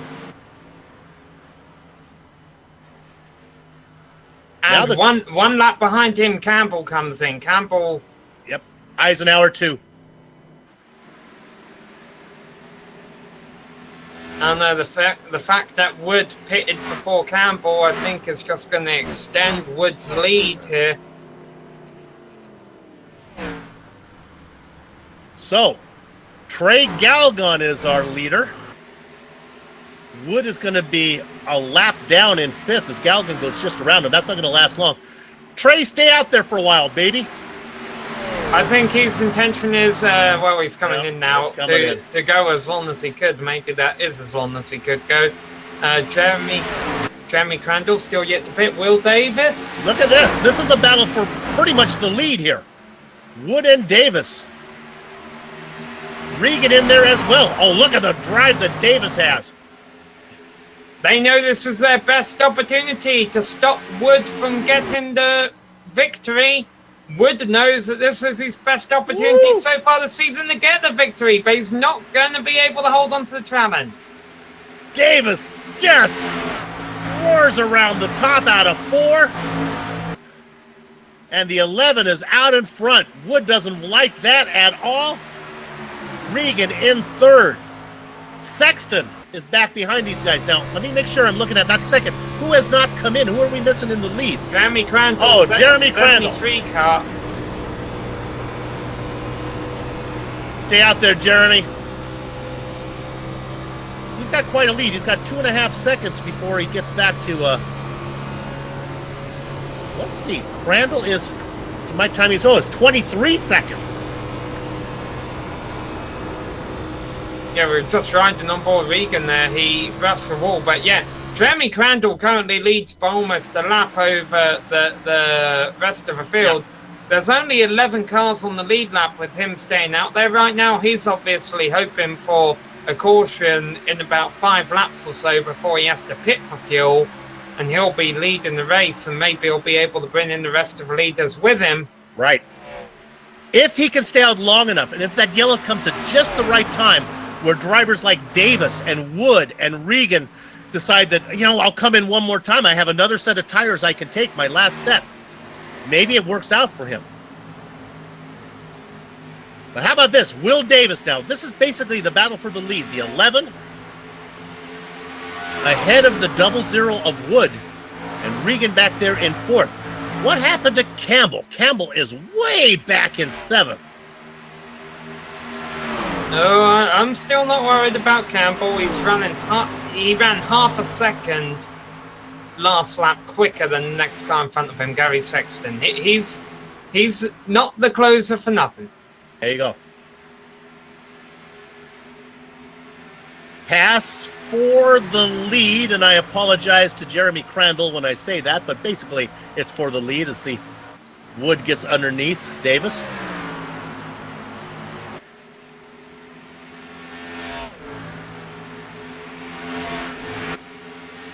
My timing and scoring is down, so I can't give you pit stop times on Wood and Davis when they came in. Wood was only about 0.2 of a second faster, as that comes magically into my ears from the director. Oh my! As Davis taking a shortcut. Oh, Queen just got in the wall pretty hard out of 4. He's able to keep it going though. Right in front of Trey Galgon. Woo! The 49 car had a good view of that one. Queen in 14th spot. Galgon picks up that position. We're right on board with Trey. See what this looks like. You be the driver at home. You pick your line here.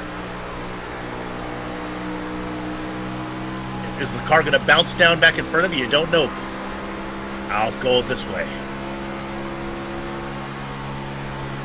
Did I see the word impact on the side of Queen's car? Right where he hit the wall. Kind of ironic. The good news, I think, on iRacing is this is the track on iRacing where you learn wreck avoidance and ovals, because pretty much when you start an oval on iRacing, one of your first oval races will be the street stock fixed series league here, and boy, those can get very, very interesting. If you're thinking about getting iRacing soon, I'm just giving you a warning. Well, Cinderella has a curfew as Jeremy Crandall has to come in. That turns the lead over to, well, guess who? Gabriel Wood.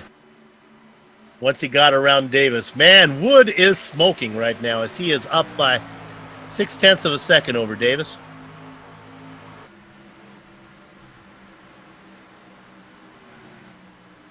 Thought I could slip that one in, director. Yeah, this is not the driver, unfortunately, Bill, this season. You can't count your chickens before they hatch you. You gotta get them gathered up.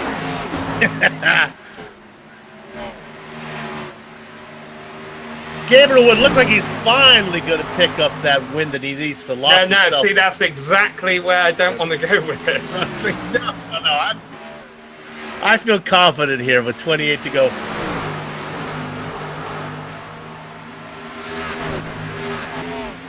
Hey, we mentioned Belmonte a while ago saying, well, now that he's mired back in 10th place, will he be able to find his way back up front? He's done it.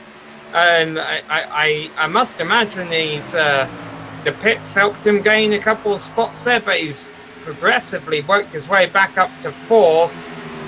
But actually, Belmonte had that driver instruction school parallel parking problem when he was taking his pit stop, so he was well down. So now he's really flying. He's worked his way back up to 4th. Qualified 3rd. But look who he's got with him. These guys could work their way up here. This is Campbell and Belmonte. Look for them to make their way to the front. Yeah, his driver's getting very close to that turn 1 wall on the entry of a corner. Maybe they're taking the wider arc there as the race goes on. The racing line does change on iRacing as they put laps in. Yeah, a lot of drivers trying to knock down Charlotte here of late. 25 laps to go. Hey, I don't know if this is a tradition over here in this series or not, but since Sean Crackers Ambrose is not here with us with 25 to go, I think it's time that it's time to boogie. Pit stops are made. Start that disco ball spinning. Put on your polyester suit. It's time to boogie.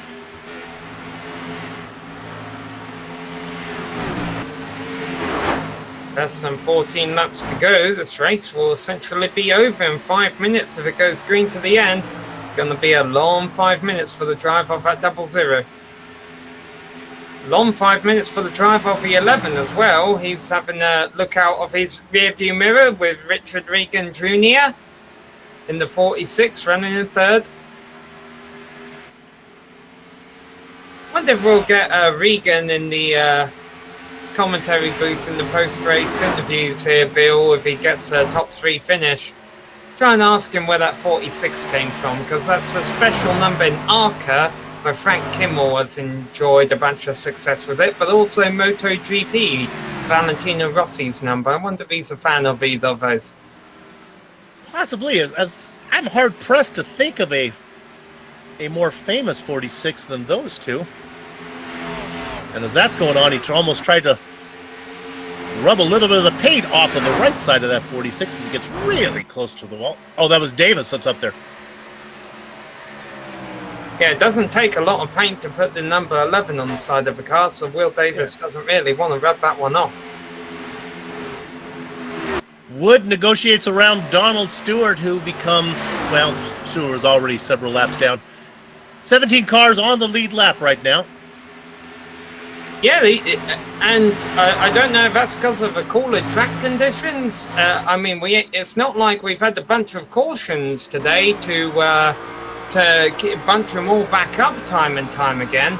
But these drivers have been quite competitive tonight, and as a result, we have a lot of cars left on the lead lap as we enter the last 10 laps.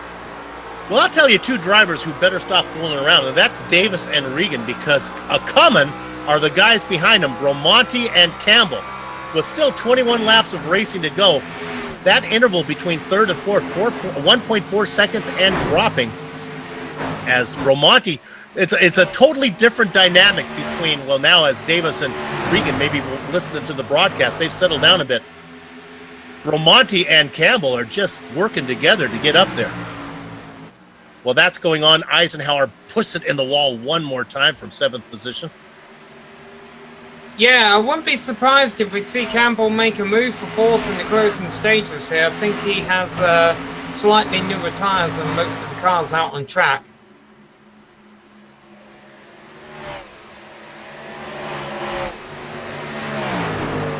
"19 laps to go." Oh, yep, you are correct, Bill. I was mistakenly saying 10 laps left to go a moment ago, so 160 laps. I heard you. I didn't want to correct you because I thought it would be rude. But now that you've brought it up, shame on you. Yeah, I appreciate it. Look at Davis. See you later to Richard Regan. And it's not that Davis is faster. Regan is Bromonti's coming now. Regan is really slow.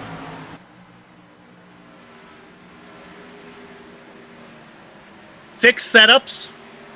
Everybody should have the same stuff, but that doesn't mean they keep the same stuff all the way through. Richard might have used up what he had. Well, now that I remember there's 10 more laps to this race than what I thought there were, Bill, that does open again the possibility for another caution before the end of this thing. And with these tyres, everyone's tyres are worn now. You'd think, okay, come in, get some full fresh Goodyears to the end of the race. Big problem, there's 17 cars left on the lead lap. Someone would risk staying out. Oh, yeah. Oh, I don't think you can come in. I don't think if you're Gabriel Wood, I just think you couldn't afford not to. You'd have to stay out. Let's look at the 81 of Bramonti. He's working on the lap car of Donald Stewart. And Bramonti has left Gerald Campbell behind now. That 81 seems to be the car. Only a half second behind Regan. And now has put a half second between him and Campbell.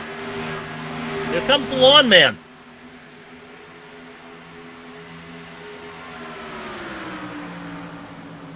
Bill, can we go ahead and give the hard charger of a race award to Blake Griffith, or is that cheating? That's cheating. I will. You can go ahead and do it, but I will protest. If you do not qualify, you do not get the hard charger award. Oh, no, never mind. He's gained 10 spots, but Richard Regan Jr. has also gained 10 spots. So we'll just give it to Regan. Right, and he's not sandbagging. He went out there and qualified 13th like a man. Now up in the third.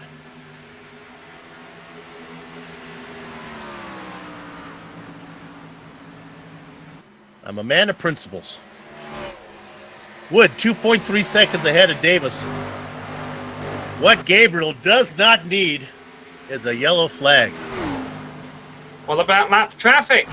Because with 13 laps left to go at the line, that could become a factor. He's only a few seconds back on the track from Robert McFarland, the last drive on the lead lap. And there is lap traffic, and then there is lap traffic. Coming up behind one driver is another thing, but let's look at sixth position. This is McFadden and Robert McFarland. I think it's rude that they race together because it confuses the simple-minded commentator. Mark McFadden out in front of Robert McFarland. And the reason I bring this up is, oh no, there goes McFarland. He's rolling it. I'm sorry, Robert. No caution yet, and now it flies. And Gabriel Wood has a decision to make. Boy, does he ever. If he comes in, everybody could say, I'm staying out. If he stays out, everyone could say, I'm coming in. Almost be easier if he was 10th than first. Boy.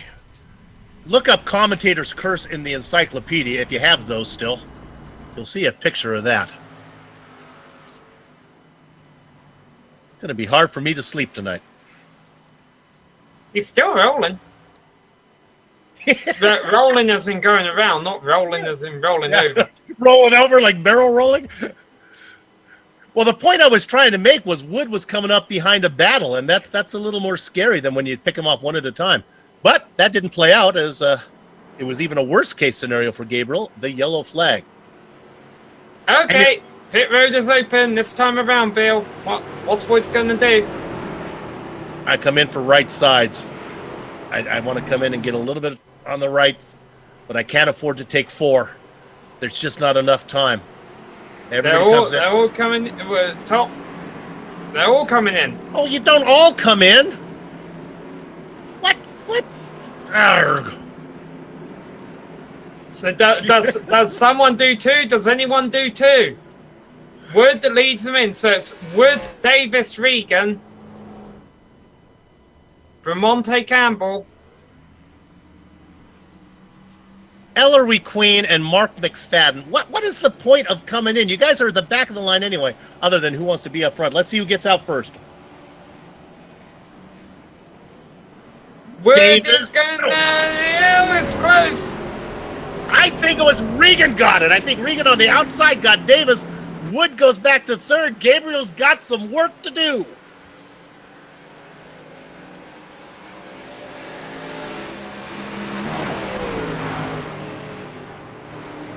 Don't forget, Sam, the dreaded green-white checker.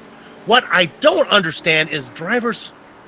Now, it's not me, but Gary Sexton, you've got the talent. Get out there. You're in 9th position. Stay out there. John Theodore.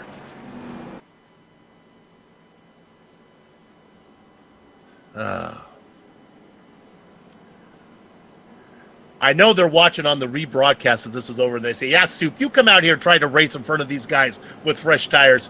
Tell me it's a smart idea. All right, I'll buy that. 10 laps is a long time. How many races have you won on strategy, Bill? I think you can leave off the on-strategy part and just ask the front part of that question to be about the same answer. How many races have you won? Yes. I must confess, I do have a few iRacing wins under my belt. Man, picking up that first one was a long time coming. Rookie Series, very competitive here on iRacing.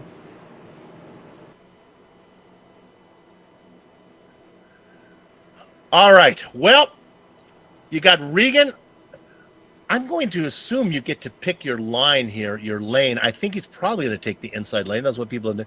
Will Davis has been really good. Well, they all came so close out of pit road, Bill, that they've all got 4 fresh tires here. As you mentioned, 4 fresh tires, you can go flat out through turns 1 and 2 on the opening lap. Right. Maybe just lift a tiny bit on 3 and 4. When you can go that fast, take a low side. And then the driver to watch out for, he was coming before, Giovanni Bramante. He's going to be outside of Wood. This start is going to be really important for the drivers, not only on the front row, but in row 2 as well. Will there be room for Wood to make a move? Will he get boxed in? Will the 2 drivers in front of him go too wide? When the lights go out on the pace car and the sun has set on the speedway, oh boy, I want to be here at the speedway to see who is going to come away with this victory. Regan, Davis, Wood, Bramante, Eisenhower, Campbell, Kammer, Richardson, Sexton, and Griffith are your top 10. I knew where you were going as soon as you said when the lights go out on the pace car. And you pushed it all the way through all the lyrics. Good job. 8 laps of racing, assuming we don't have the green-white checker. That's a big assumption to make, Bill. I guess it'll be 7 here once they come across the line. All right, spin that disco ball. It's time to boogie. Gabriel Wood might not be leading the field back to green, but he has the best view of Regan's rear bumper, and Regan has control of the field here. And he takes control of it now, but Wood does not get the restart that he needed. He's going to have to fight Davis for it in turns 1 and 2.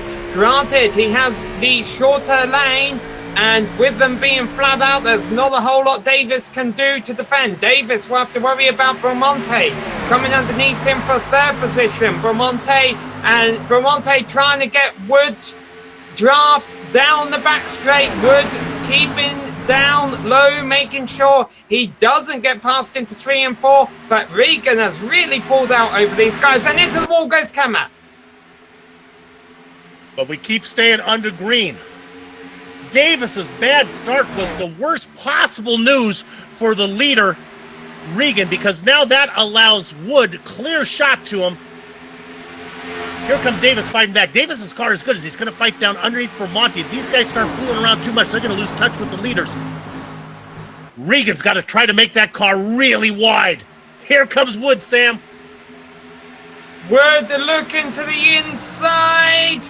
Oh, we're using the grass. He's not the Yeah. only one to take to the grass there. Less than 5 to go now. Slides up in turn 1. Obviously, you're not worried about burning your tires anymore. Tires be darned. If I'm Richard Regan, I hug the inside. I say, turn on the reggae music. If you're going to pass me, you're going to have to do it high. Richard, stay to that white line, and he does. Dive into the inside. Regan blocks. He's going to get there. He couldn't do it. Wood has a line. He does not want to see it yellow now. As long as he can get his nose out in front, but Regan, power in, back around the outside, using the momentum. The wall is far away from him out of turn 2. He's able to keep that lead for now. Keep an eye on the flag stand because the battle for 6 is quite intense too.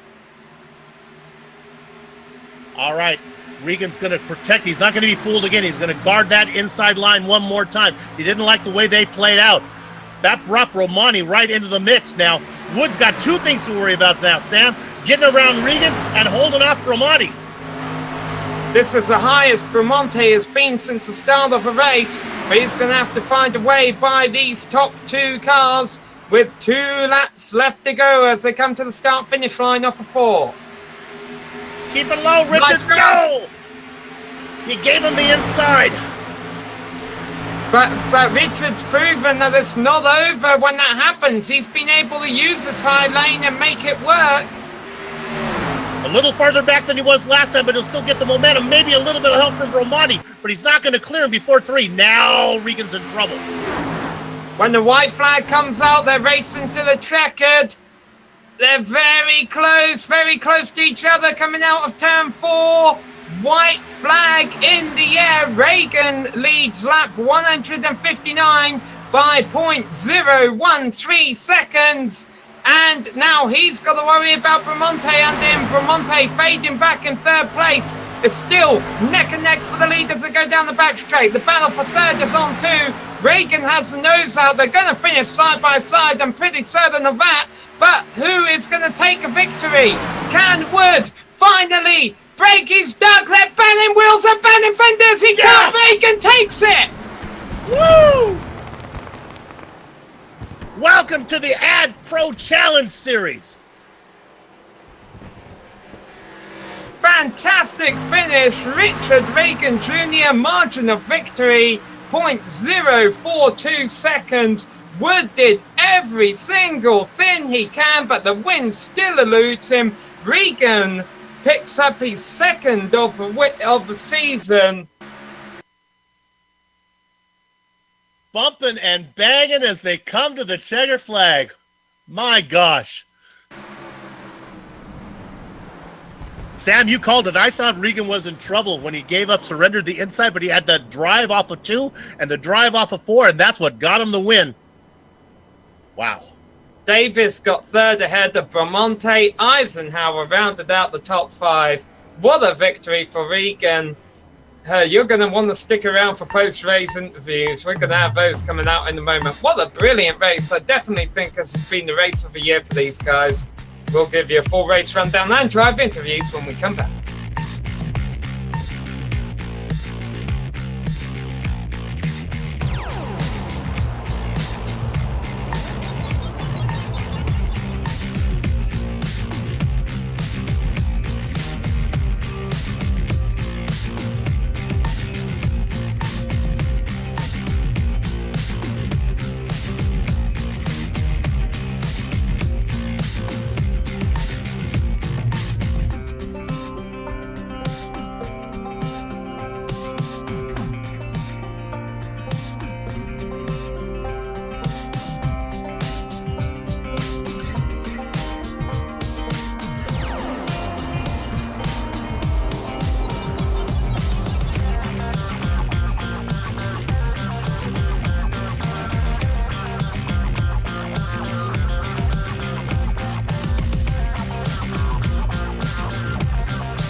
Hello and welcome back to Charlotte Motor Speedway, where we just witnessed an epic duel to the finish line here at this race, round 8 of the AdPro 360 Challenger Series, presented by Lordco Auto Parts. And at the end of the day, it was Richard Regan Jr. picking up the second win of the year by 0.042 seconds over Gabe Wood, who I'm sure will get a win one day. It just wasn't today. Will Davis got third place from Giovanni Bramante at the end there, who finishes in fourth. Adam Eisenhower rounded out the top 5 after starting outside the top 10. Gerald Campbell off the pace a little bit today, salvaged 6th position ahead of Blake Griffith. Ken Richardson is in 8th position ahead of Gary Sexton, and Trey Galgon, despite a bit of a disappointing race, came home in the top 10. John Chipmunk Theodore comes home in 11th ahead of Kyle Kammer. Ray Richard right behind him in the Baker's Dozen spot. 14 and 15, Jeremy Crandall and Ellery Queen. Mark McFadden gets 16th ahead of Donald Stewart. Mark Clewell, we documented his issues all race long. He stays in there 9 laps down in 18th position. Robert McFarlane, I apologize for the commentator's curse. You come home in 19th. Jeff Martin, Judd Danielson go 20 and 21st. The last car, Josh Tanner in the double duck spot. Sam? Well, Bill, you have caught up with our race winner here, and I'm pretty sure he's going to be stoked about that one. All right, there's a lot of race to talk about. Richard Regan Jr. First of all, your last name, Regan or Reagan? I'm going to go with Regan. Am I right on that? Yeah, it's Regan. Okay. Let's skip over all the early stuff, all the stage, and let's go right to the very end. I'm yelling at you from the commentator's booth. Protect the inside line. You tried as hard as you could, but Gabriel Wood wanted that line down there. Yeah, he was working that bottom all race. I couldn't figure it out, but I mean, at the end, we stuck through. He was a little upset with me because I blocked him on the tri-oval, and he put his tire in the grass because he's still trying to get around me. But I mean, I told him that, hey, I blocked you, but then you doored me coming to the line, so I guess we're even there. So, I mean, it was all hard racing. We never wrecked or anything. Yeah, to be honest with you, I only saw one move from you. Usually that's my rule of thumb. If I see a driver up in front weaving, I saw a protection. I didn't see a weave back and forth. My gosh, though, how about the power that you had off the top? I thought you were cooked once you got inside. My partner, Sam Ryman, said, don't worry, he's got the drive from the top. And my goodness, out of 2 and 4, you sure did. Yeah, that top was so good tonight. I don't know if you guys caught the battle between me and the 11 there in the third stage, like the beginning of it, or the second stage. But me and him were door-to-door for like 15 laps, like just side by side, awesome racing. I mean, I can't thank everybody enough in this league how clean everybody runs. It's freaking amazing. Does the track change much? I know these are fixed setups, but after the racing that's been going on, is there dust up on top? Do you have to worry about getting caught up there? Does the track change much at all? A little bit. I mean, on the restart to the race, you got to be careful because, I mean, it is a little dusty up there, but it's not that bad. The bottom's really good for the first few laps, especially on a restart, because all the cars pick up all the marbles and stuff that's laid down there from the top and throw them up the track. So, yeah, man, you know, that caution couldn't have came out at a better time. And, I mean, my pit guys, I mean, they had one hell of a stop there. Quickest pit stop I've ever had. It was like a 12.8 or something like that. And I picked up 2 spots on pit road with a 3-wide battle coming to the end of the pit road. It was awesome. Final question. Was there any thought about staying out? Or you, because everyone who came in, I thought somebody would at least stay out, pick up some track position. There was no question on that last one you're coming in. No, we had about 20, at least 25 laps on those tires, so you would have got eaten up alive if you stayed out. Got it. We did think some people were going to take 2 tires, but I'm surprised a lot of people took 4. So, finally, this is the last question. I promise to get you out of here on this one. First of all, congratulations on that win. That restart at the very end was almost too good, as Will Davis had such a bad start. It brought Gabriel Wood right into the mix early on. Yeah, I'm usually good controlling restarts, and my spotter, Corey, who I can't thank enough for tonight, all the work he did for me, spotting me. I told him, let me know when the pace car is at the pit line, because last week in the cup race, I went too early, which messed up my finish there. But so as soon as he said, all right, pace car at the line now, I gunned it, and they had no idea I was going to take off, and I just left them. And I mean, I didn't have the speed, but I mean, at the end, I still got the win. And I mean, hell, that was one awesome race. It's probably the best race I've ever had in my life. All right, you got that win. No worries now. You're locked into the playoffs. Good luck the rest of the way. Now it's all about scoring points.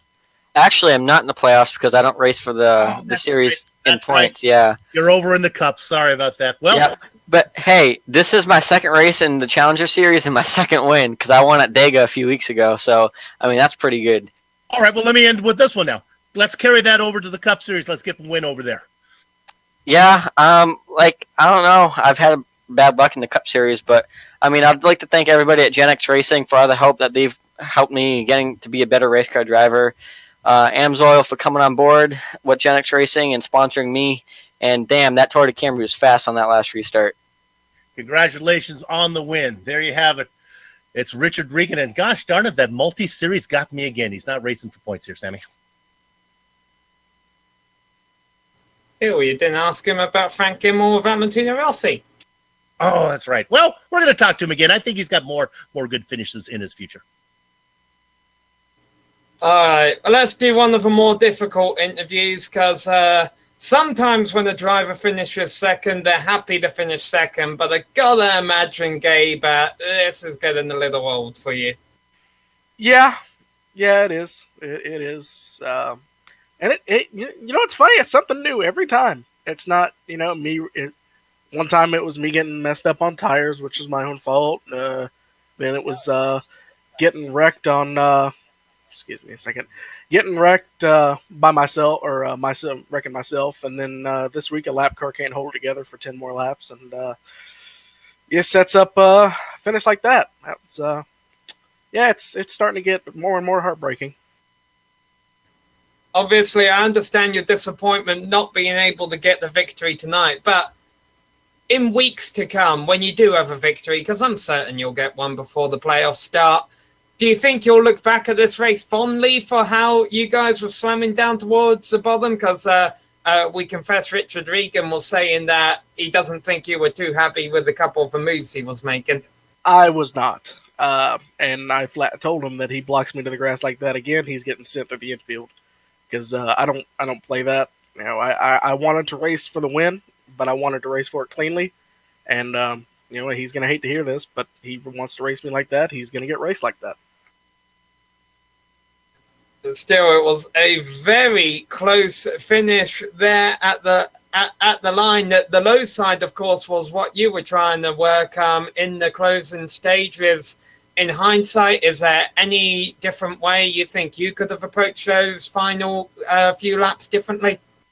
No, not really. It was really hard to pass anyway, and it was, the outside lane, you couldn't really get there like a cup car would. You'd really have to get a run up, and I know I was never able to make a pass on the outside lane, and it was really tough. Whenever I'd have to work my way under that first caution when the guys started on old tires, it was really tough for me to overtake those guys. So it was actually pretty tough, and I don't blame Regan for racing me like that and pinching me down there and stuff like that, because like I said, it was hard to race like that. So, but yeah, like you said, I do agree with you. I'm gonna look back at that finish and think it was awesome, but it's another one of those cases where another one got away. Well, you have a chance to try again in 2 weeks' time at Pocono. Do you fancy your chances there? Yeah, I do. Pocono's always a fun track for me. I'm just going to have to get up to speed there because I haven't raced on the new surface yet, so that'll be something new to learn. Under caution, we actually, a little bit of a side note here, we came up with a name for my car here in this league. And it's even more true tonight. We named it Layla after the Eric Clapton song because it's always got me on my knees. But I hate it. But good, another second place run, and I'm pointing the heck out of these guys, so I'll take that. All right. Well, congratulations on the second place finish. Commiserations on the second place finish, and we hope to speak to you from Victory Lane soon. I do too. Thank you, guys. Sam, if you think about it, if 8 other guys get wins like Mark Clewell and Davis and Griffith and Theodore and Durham and Stewart and Snow, if they all pick up wins, wouldn't it be ironic to have our points leader, Gabriel Wood, miss the playoffs? because he didn't get a win. Don't think that's going to happen, but boy, that would be fun to talk about. Yeah, not sure statistically it can happen. You know what, Bill? We got a lot of drivers lined up for interview. Let's try and knock out a few of them quickly right here. How about you talk to our 5th place finisher here? You're very true. I don't think we have enough races in the regular season for that to happen. That's right. We're going to talk to Ike. Here's a guy who is locked into the championship, Adam Eisenhower. Congratulations, man. The car was good. I thought you had a chance of the win here, Adam. And Adam he's going to give him a second there as he gets his mic ready. Yeah, mic check. There we go. There you go. We got you. You were racing up front for most of the race. I was. Came out of that green flag pit stop. We stayed out. Gerald and myself stayed out a couple laps, probably too long. And boy, we paid for it. We got shuffled back in the field pretty much. Lost a lot of time there. You were one of the drivers, if I remember, I read my clipboard notes here, that took that pit stop right before the end of stage 1. You were up front for stage 2, right? Because of some track position you picked up? Yeah, that's right. We had a caution maybe with we were going to go green with maybe 5 or 6 to go. I was running in 10th place or 11th or something around that. I thought, why not take the tires now? And I kind of did that at the end of the first stage last week, and it worked out fairly well for me. So I did that. Advanced to 8th to finish the first stage, and then we only had about 1.5 or 2 laps on those tires, so it really paid off. I gained a couple spots, and then I took the lead going into stage 2. Well, with the win under your belt, and let me ask you this last question here. Going in, what is your strategy? You know you're in the playoffs now. You're looking to pick up many playoff points as you can, I would imagine. Yeah, I'm really just looking to race these guys, get experience with the league, and earn a little respect. This is my first season with everybody, so yeah, it's great. It's great having the playoff, being locked in the playoffs. But I don't really have a whole lot of goals other than to race clean, run good finishes, because I'm not gonna run away with every race and win the playoffs without consistency. So I'm just trying to get a consistent sim speed shop Camaro under my belt and run good and clean. Are you racing some in the Cup Series as well? And if so, why did you decide to make this one your series for points? Well, I'm running the Cup. I'm sorry, I'm not running the Cup. I'm running the Challenger here, and I'm running part-time down with the trucks a little bit. In the trucks. Yep. And my I rating was a little high to run down there full-time. My brother Jason runs down there full-time, and then I'll run down there part-time and then up here full-time. All right. Well, congratulations for the rest of the way. We'll follow you as the season goes on. All right, guys. Great job to all 4 of you in the booth. You guys put on first-class broadcasts for everybody to watch. You guys are awesome. Thanks. We appreciate it. A little. We're not immune to flattery, so we'll see if I can get you a little more screen time next race. Thanks a lot, Adam Eisenhower, your 5th place finisher today. Yeah, normally we cut it at 3, but one of our league admins is right here, so let's have a quick word with him, because I think this was a whale of a race, and he's going to be quite pleased with how it went down. Gary Sexton, we're running low on time here, so I got 2 questions. Let's start off with your race. You're up front at some points, you're towards the back at some points. At the end of the day, you finished in 9th position. You satisfied with that? Yeah, not really. I don't know. We were just talking about that, a little debrief with our team here. We're trying to figure out what's going on with these tires. The first half of the race, it just took it easy, see if we could make up time on the guys that were burning up their stuff, and we couldn't. So the second stage, we got to the top 5, and we were burning up our stuff, and we lost time. So I'm kind of at a loss. Not really too happy, but not really surprised either. Charlotte is probably my worst track on the circuit. I didn't get to make it through my Cup race, but more than 6 laps. So I was hoping to just get out there and finish, and I'm happy I did, and was looking at a 6th place finish. But we were racing real hard. Man, these guys race hard, and it is awesome. Hopefully the show is just as good for you guys to watch. But we were racing hard, got bumped, and I think I finished like 9th. I'll take it. It was fun to just finish a race. Well, you talk about the quality of a race in here. That's the last point I'm going to come to. I don't know if you've had an opportunity to see a replay of the top two crossing the finish line yet, but it was something else. We saw a fantastic race here today, particularly considering the fact most of it was quite clean, and we had an exciting finish. How does that make you feel as a league organizer? And do you think we're going to continue to see more as the season progresses? Yeah, it makes me feel really good. I mean, this is not even our top quote unquote top series, but all three of our series are great, especially the two that GSRC broadcasts. I'm really proud of all these guys just putting 160 laps at Charlotte. It's loose, it's tight, and we can run pretty much green the whole way until the end and have put on a good show. I can't wait to see where the season goes. I've been telling all these guys that were frustrated getting in the earlier wrecks. We're racing around a lot of new guys. Like, just stick with it, because as soon as we get used to each other, we're gonna be able to drive harder. The racing's gonna be better. Everybody's gonna have a blast. And I think tonight it really came to a head as like, hey, this is where the season's going. I mean, we're only 7 races in, still got plenty of racing to go. Playoffs are gonna be coming up at the end of the summer, and man, anyone still watching, then is for an awesome show. All right, Gary. Well, thank you for coming to talk to us. Thank you for putting on a great league, and we'll see you in 2 weeks' time in Pocono. 10-4, thank you guys for putting on an awesome broadcast. It has been an awesome broadcast tonight here, Bill, with some awesome racing. However, all good things must come to an end. And I'd like to thank you for joining me in the booth tonight. It was fun down there. Talked a lot about presidents and how slow each other is on the racetrack. Sean AdPro's got to be eating his heart out. And I think he would have been here if he known it was going to be this exciting. All right. Well, let's put a wrap on tonight's show. We would like to thank the organisers and the competitors of the Simulated Stock Car Association and the AdPro 360 Challenger Series for coming out here tonight and putting on this fantastic show. AdPro 360 is an advertising agency that specialises in digital and social media marketing. For more information, go to adproresults.com. We would also like to thank all of the companies that provide the software and hardware for our broadcasts. There you see them listed on your screen. Additional thanks goes out to Eric Ekholm and Casey Lalonde who provide us with our great music.